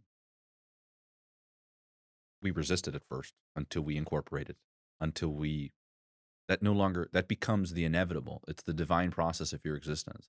So, like I said, the surrender to the mystic in this component is less of the analysis of these things and the experience of them, and the openness to the new experiences and what's going to come up about you, and to interact with perhaps you don't perceive to be the thing that's right, but open enough to interact with it as it can be. So there's like a nice little balancing act at the end of this. but I feel that it's completely, I'm not saying completely intuitive, but there's a lot more intuition and instinct and connection to that period of your life. And I feel like it's a very rich place to be. I mean, I could speak for myself in this regard. I have a lot of humility and an understanding because when I came here, I'm gonna be honest, Arizona, the average girl's a 12. And LA, you could say that's true, but half of them are porn bots. And that's just no offense to anybody in LA. I just a particular kind of culture, different culture here. Well, it is an offense. You should probably consider your life. And yeah, when I came here, it was like, I'm looking for a cup of water and then I'm fucking in a rainstorm and I'm like, You should move. no, but like hands up. You know what I'm saying? That's what I feel like that's been happening to me a lot. You And should I feel move. that when you're in the right place, this is the best way to answer the question. You surrender Right. because you're constantly incorporated new dimensions of function. And so I'm looking for a cup, the airport, looking for a cup. Why not? Because I think we're all looking over the corner, especially if you really want a relationship. And sometimes it's hard to balance out with your emptiness or things you don't know how to experience. But then when I freaking landed here, I said, is this a joke? I was like looking around, and you could even say it's not Arizona. It could just be what I'm attracting now that I've changed the environment, right? And now I'm in a rainstorm. I'm covered in water. I'm wet. And I never thought that would have happened when I was just looking for a cup of water. And so when that happened, I kind of was like, I need to slow down. I'm not doing this right. Who's really in control? I'm down for whatever you got because right now I think what I'm asking for isn't what's best for me. Mm. Now, isn't that a surrender to a higher power at this point in your life? It's not cope. This is not cope. This is the opposite of cope. This is learning a new lesson, getting kicked in the crotch. That's exactly what it felt like. It felt like getting kicked in the crotch because I'm looking for just one thing. Here's 1,000. And then you're like, okay. No. Oh, okay. I get it. I'm not in control. You won, right? Here's 1,000. Pick. Here's 1,000, pick. And you're like, you get what I'm saying? And then you're like, well, where am I? I'm not here. I'm supposed to know this. And so, I don't know. I get all amped up about it because it's just funny, man. It's just funny. It's just funny. And at that point, you're like, I don't know. Am I supposed to be even asking that question? I mean, it's an inevitability. What am I left with? Well, the same thing I was probably trying to run from and maybe look to a relationship to fix. So it kind of comes back down to that. Yeah, well, that's the reintegration, right? You think that as soon as you get 1,000 options, you'll make one, and you can't. Why not? That's when I was literally like, I was like a pouty little kid. I didn't even know how to experience it. Like going back home is not going to be the same. Whatever I experienced on this trip was so revealing to, like if I could do one thing, I would say it was even push the bar of what you think you can do to open up. And that's what I've been really doing. And it's been try to how I operate and live my life. Could I live with a little bit more of that truth? Just a little bit more. And I recognize through this trip, and that's the beauty of maybe travel, is that you can kind of see that you can integrate that, right? And I'm like, oh, I could totally live with more of that. Because if I'm blinded in a group of 1,000 prospects, I'm not that connected. And if I can go deeper to get more connected to in a world of 7 billion, go, there she is. Well, it basically is just simply saying that you have been conditioned to find the 1,000, but now you need to condition yourself to find the 100 out of 1,000. Yes, how cool is that? And so now I'm slapping myself in the forehead, and I'm like, So you got a little time. Too. Huh? You got time till 65. Yeah, I got time till 65. Thank God I'll be like the biblical patriarchs, have kids That's right. at 80. There you Right? go. Oh, God forbid. God forbid. I see that's kind of terrifying. That's a superstition. That's what I work with that even with clients is that they'll tell me like, but if I actually felt my emotions, no one would love me. I'm like, superstition, right? Like another superstition. I won't meet this person until I'm 70. Superstition. Well, And, it's a protective thing, right? it is a that is a protective coping thing. strategy. That's a coping. Exactly Yeah, well what said. you just Coping said is a strategy. coping strategy. Say what if, because it allows you to come into terms with something that hasn't happened yet, to make you feel better about something that's currently not happening. We have this wonderful extrapolation technology in our head, this predictive capability where we're almost living in multiple realities Yeah, at I the love same that. time. Yeah, It's and you're not bizarre. you're not in this one. Yep. Yeah, I got this from one of my clients. He said, I'm not supposed to be here. I'm not supposed to be at this job. I'm not supposed to be single. I said, 1 second. You just said I'm not present 3 times. Mhm. Like, what's your reality? And Yeah. one of those forehead moments where he's like, you're totally right. I just feel so sad all the time. I don't know how to interact with this. Well, then there he goes. Let's do it. A lot of men make this mistake.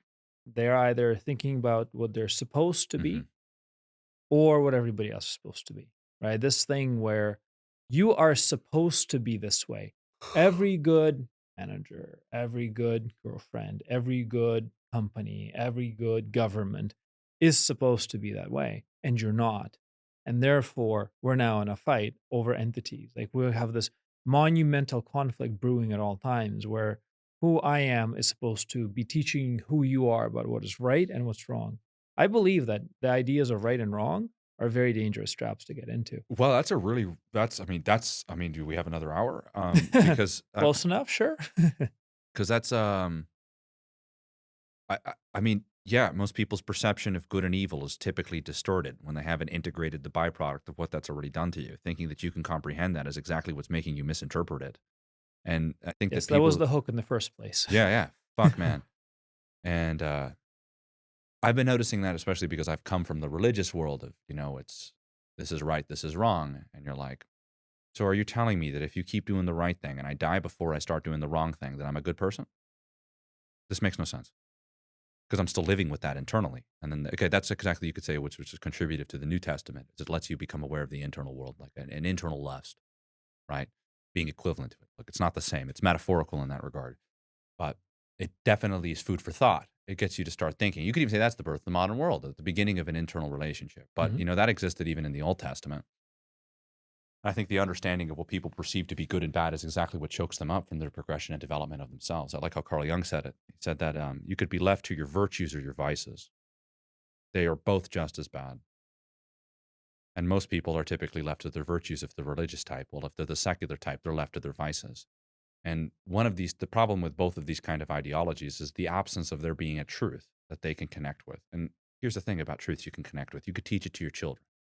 And I feel that, as much as I love doing the relationship stuff, I feel like the stuff that allows relationships to exist is the same thing that allowed It's a Wonderful Life to exist as a film.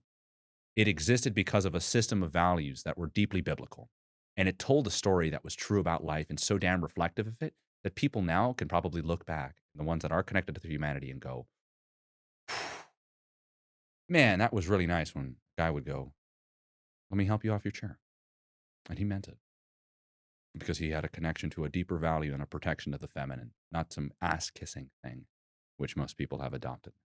And those who are really sincere and connected to it, well, unfortunately, you're just going to be misunderstood. So think of the amount of courage you're going to have to live as a man in this generation, and the kind of courage you're going to have to live as a woman in this generation, really as one, not just a mimicking, monkeying version of it. No, as the real deal is going to attract a lot of attention and a lot of naive people who think that that's the thing but the naive people will project their own darkness onto one that lives with light because they're so naive to how it actually exists. And so the man that actually walks around saying the truth will be perceived as an asshole and narcissist. And the woman that actually walks around as a woman will be described as a whore or a slut. Or there's other words to describe the woman that does that, or as weak or as feeble or insignificant or lesser. And that's the whole thing, is that people are going to walk around and misunderstand things because they're so damn naive and so undereducated and so damn disconnected that it feels like sometimes, a shot in the dark is all we have. And that's something I'm worth taking here. And that's what you're really up against. Yes. And furthermore, it's just such an endless trap, right? So diving into the wrong, the right, Mm-hmm. good, and the bad makes you miss the point. That's actually a huge escapism tactic. That's very much a coping tactic where you say, Yeah. well, you and I have a problem. We have a conflict. We have an issue where we're not showing up for each other the way we need to show up for each other, And then or you you have quote the not showed Bible. up for me. You ever had that? What? It's like a form of protection. It'll happen a lot Mm, where people will take their religious values right. and in the middle of an argument with a person, bring a biblical quote in. Now, I've experienced this a lot growing up Hmm. because it made me realize that actually biblical conversations are human conversations. And if you Sure. can't have that, then you're actually discrediting how it's utilized. And the problem with it is because there has to be a deeper expression, like a bigger story that exists outside of the one sentence. And if that is not applicable to the situation, then don't bring it up. Hmm. And really speak for yourself. And actually, how about this? Use the thing that you quoted and be an embodiment of it and communicate with that through it. Don't just take the book and hide behind it. The whole point is that you've integrated it to the point to where if there is a moral issue, it's actually embodied in the things that you express as a human. Yes, that's And your now they'll troubleshooting listen. guide. What's that? It's your troubleshooting guide at that point. You never Now, had that growing up? Your mom never did that? no, my parents weren't religious at all. No, they Wow. were very agnostic. You were, Very, you were, very. you were agnostic for a long time. I was for a long time until even like what 4 years now, more or less. So very, very like well, Crazy. because Russian upbringing has been very agnostic for since the 1930s. So I had a fascinating conversation with my grandmother last summer, and it was interesting because my dad was not brought up religious, Mhm. and then we're passing by a church, and I said I want to step in, and she knew all the traditions. Just walked right in. It's like she was familiar with it, and I Who? go, how? Who did? My grandmother did. She knew all the traditions. All the traditions, all of the proper ways of behavior inside an Orthodox church, which there's several. It's not super complicated, but you have How to be quickly in the would I know. get kicked out? We'll tolerate you.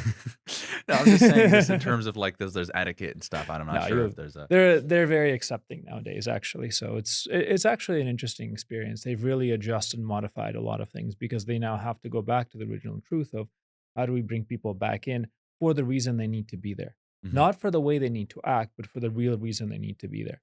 And because for so many years they weren't allowed to do either. But she walked right in, and she's was right at home. And then I asked her afterwards, like, so how does this work? You guys were living in a communist country that where this was not really prohibited, but Mhm. strongly discouraged. She goes, well, we were told to believe by my mom, and we just believed without any practice, without anything else, without any tradition, without any celebration, without anything out of that came out of the Well, rule there's book. there's something rich to that. You'll think about that. Somebody dies to connect to something, and Yes, they could just say a simple, "Do this, do it." There's genius. yes. You could Well, also that's the say it's ultimate truth, foolish right? too, which I think right now, you can kind of see which side of the coin we're on. Which is I wouldn't adopt anything that conflicts with the things that allow you to live your life at its fullest, and it's probably not a truth if it doesn't allow it to. There's a timing. So there's a thing that I do like about a lot of more religious practices that it allows you to experience things in a certain pacing of Hmm. timing, right? And it simply gives you the ability to focus on certain aspects of your development at a time. There has to be a roadmap. It's very difficult to work at everything at once. You may be one of the few exceptions I know that is able to work on five, six, seven aspects of your personality at a time. Well, guys, I mean, I was raised with like very, very religious parents, Ah, but also I had like honestly, thank God, I had like a Moses upbringing. Like I mm. was In the born hills of with sheep. both worlds. My father was a convert. My Ah, last name's Moses. Holy shit! Don't let it mm. get to my head. Um, and it's interesting. The last name Moses I have is also not a Jewish last name. It's a Welsh last name. Interesting. Yeah, which was also like, hold a second, I know this story. And my mother, she's Jewish. She's biologically Jewish, and strayed away from the faith and then came back to it. And I've noticed that I believe it's the beginning of the questions, just in the right direction. And so Mm. that's what a really good biblical foundation could do for someone. It's like it's not the story. It's the beginning of yours.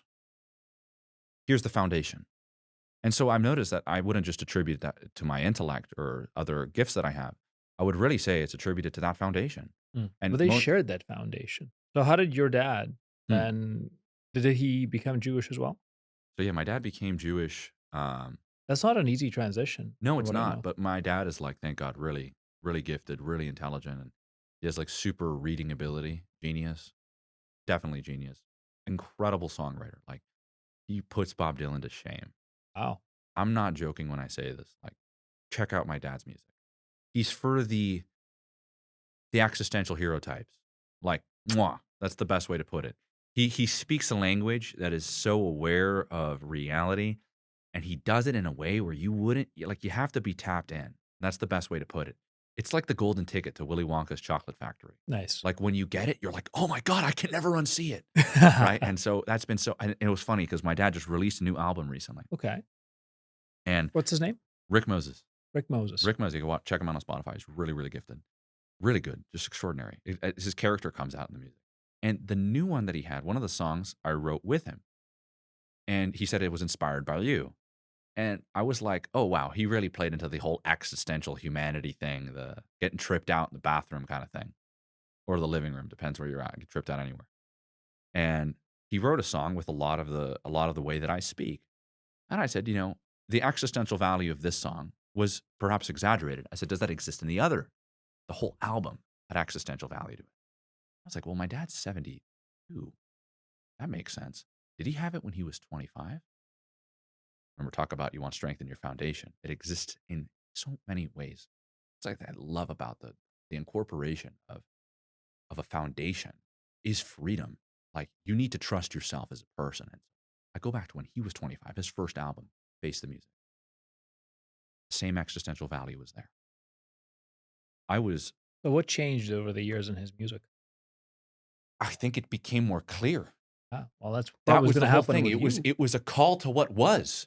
Sure. And it amplified what was, and what is like the clearest manifestation of it. And so going through all of his songs, at first I used to think just cool rock and roller music. Nice. What was one of the titles of his songs? Why Not Tonight? And you're probably thinking like, why not tonight? Come home, let's fuck, right? Here's the crazy part. Why Not Tonight I thought was just one of those songs. I was like, probably just like cool rock and roll fun song, throw it on the album. No, deeply existential song, despite its superficial line. And it was really talking about, if you believe that those dreams are true, why not tonight? And I found that to be something really interesting as one of the lyrics of that song, because it spoke about, many people talk about these things not existing. But if I'm that thing and you are too, and we both see it, why not let's execute that truth together tonight? And so you could play into the whole maybe, go home and seal the deal, which is true. If that dream is real and we see that in one another, why not now?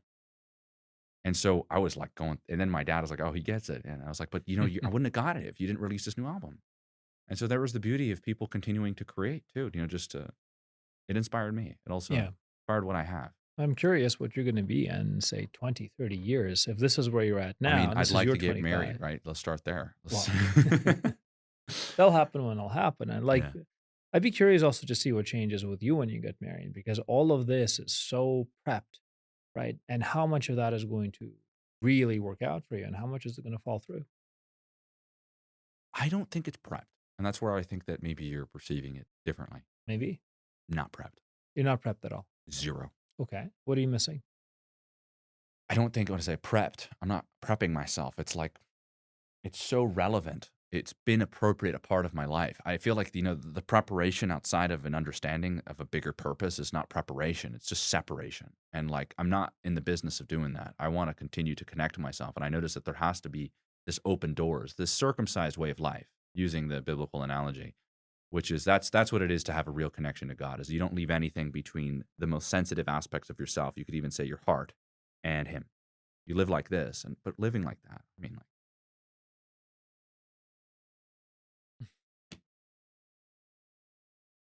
Would you recommend it to everybody?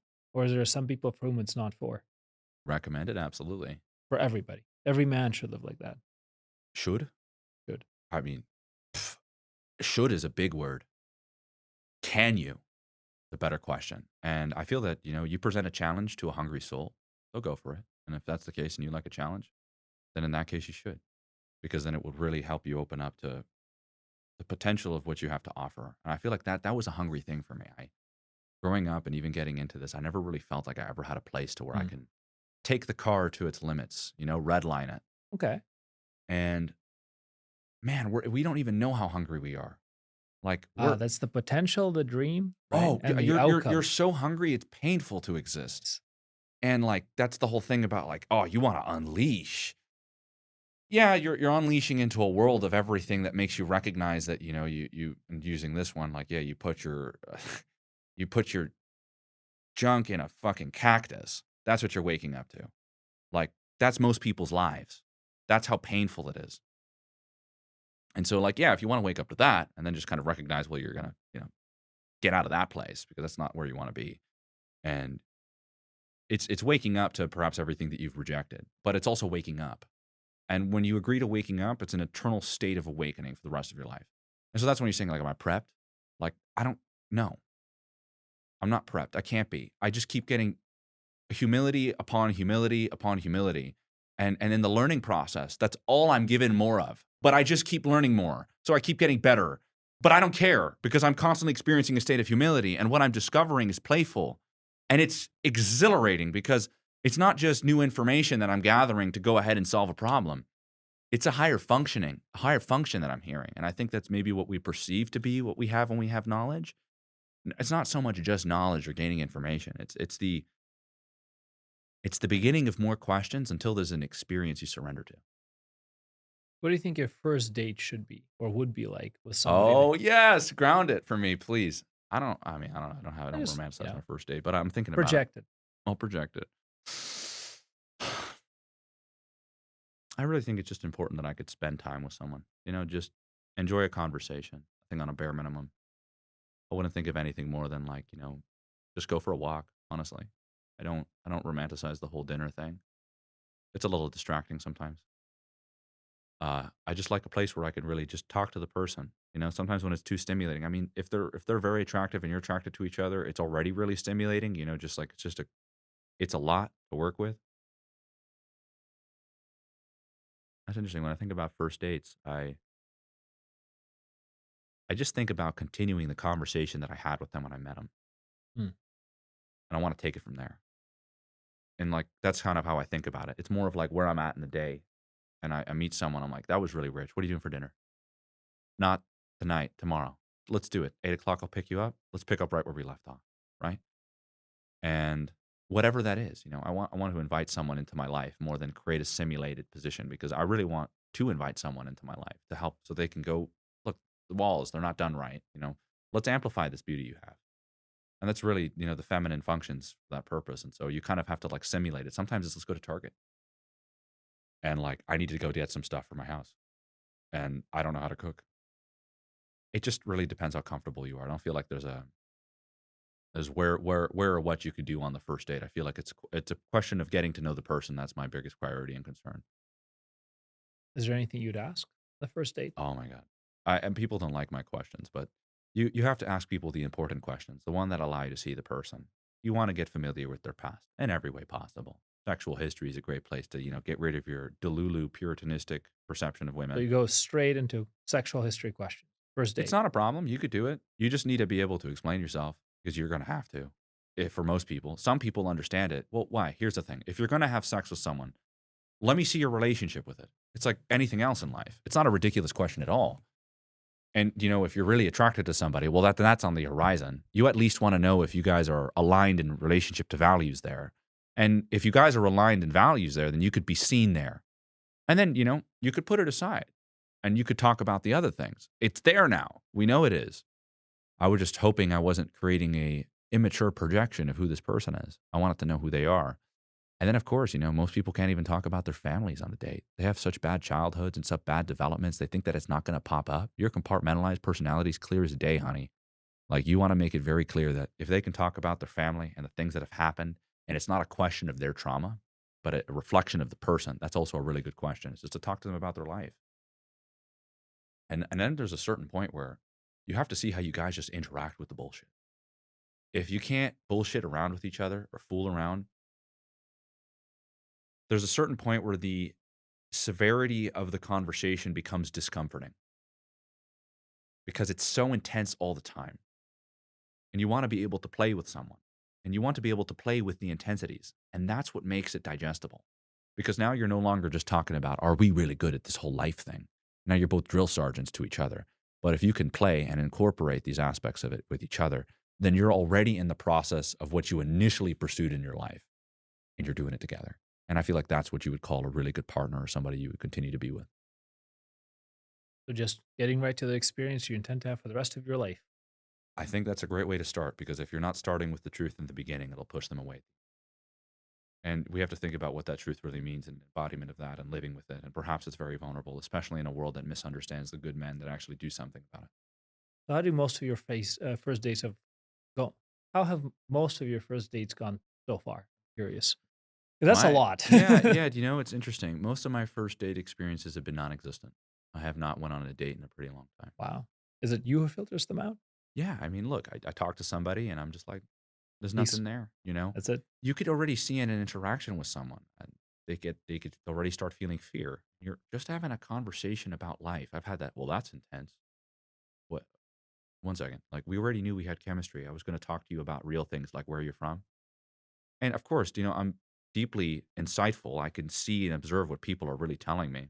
Like the other day when I met one of this one guy, the first second I sat down, he was like, "Mom was a nun. She died at 4." That happens. I have that, and I accept it, and I have to go where it goes. Like people, you know, some people are certain kinds of people. You got to meet them where they're at. Sometimes, oh, right up here. Okay, here I am. Right, rise to the occasion. Okay. Most people don't rise to the occasion. Um, and here's the crazy thing. I've even gotten girls' numbers, and I'll just be like, "Let's go out sometime." Nothing. I won't hear from them. And so, look, again, these things are things I used to take personally, but are really just a reflection of that person. I just kind of go, well, then that's not it. Move on, And I save myself an interaction with somebody who's not going to be dedicating that time to me. So, look, I'm going to be honest that there's also periods of times within the last 3 months, I've hardly went on any dates, maybe like one Oh, or you've also two. been busy. I've also been busy. That's true too. I really undermine how busy I am You until I really kind are of, very yeah. busy.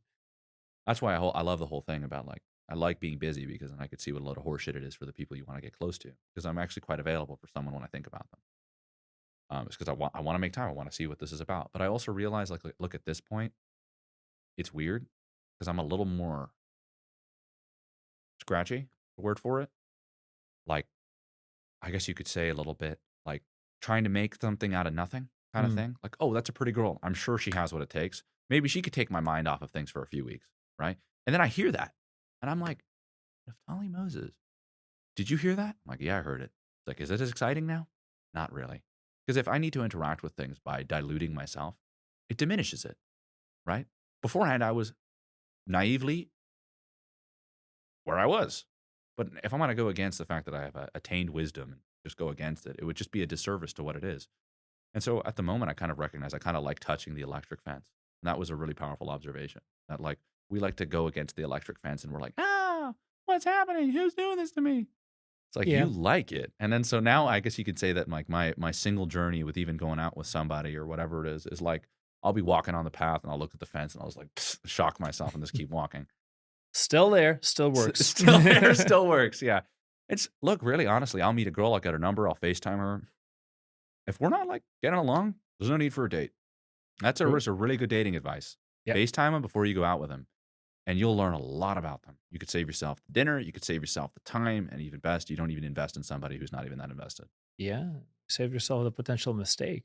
Yeah. Because once you start already investing blindly, then you are going to be biased and you're going to be looking for a reason to justify the investment no matter what you do. So only invest in things you've actually checked is generally good dating Well, advice. then there he goes, right? So how do you incorporate the person's persona, how you solve things, the compatibility on more dimensions, and then also how you face life? And you want to make a dating experience about how that works. And you kind of want to expose each other to those problems subtly, playfully, at the level they're at. And then you grow and develop it. I know we think about fun things to do like escape rooms. I always feel like I'd totally make a joke out of myself because I'm really good at this, but I'm probably not good at getting out of a box. You know? Especially one that's been designed for a different type of person by a different type of person. Yeah, that's what I like about them Yeah. though.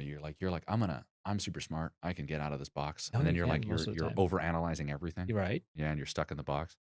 So I think it'd be cool. I mean, I look forward to it. First, you just want to look for somebody that you have a connection with, and you can't create that. And I've noticed that connection is something that's so easy to self delude yourself into having because it's so crazy how it disappears the second you get to know. Okay. If that's not connection.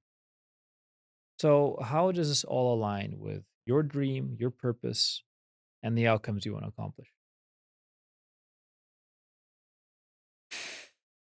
Coming full circle, huh? Yes, we are. Coming to an end.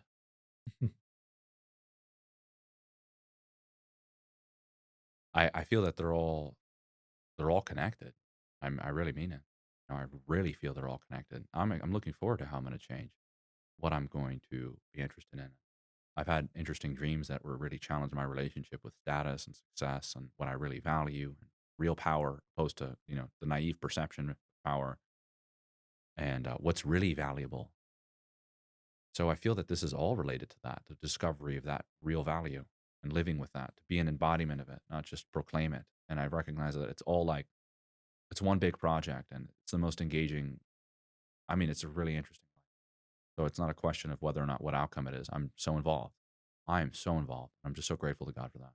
What's next for you then? For the next, say, year, 2 years, 3 Yeah. years? Where are you going? Well, I really want to wake people up to their disconnected humanity. And I just want them to realize that, some of the best things in life you have no access to, like an intimate relationship. And if people woke up to that, then maybe they'd wake up to the foundation that they lack to receive something like love that will just crumble you. You don't know how that works. And so that's what I want to be dedicating the next couple of years of my life to get people to recognize the foundation for things like that, because they'll change you. And they'll change you to become the man that you dream of becoming, or the woman that you aspire towards. And this time it won't be a delusional narrative. It'll be the truth that'll set you free. So, God willing, 2 years, maybe 1 year, but I'm looking forward to tomorrow. Do it. All right, Andre, thank you. Thank you, man. I appreciate you.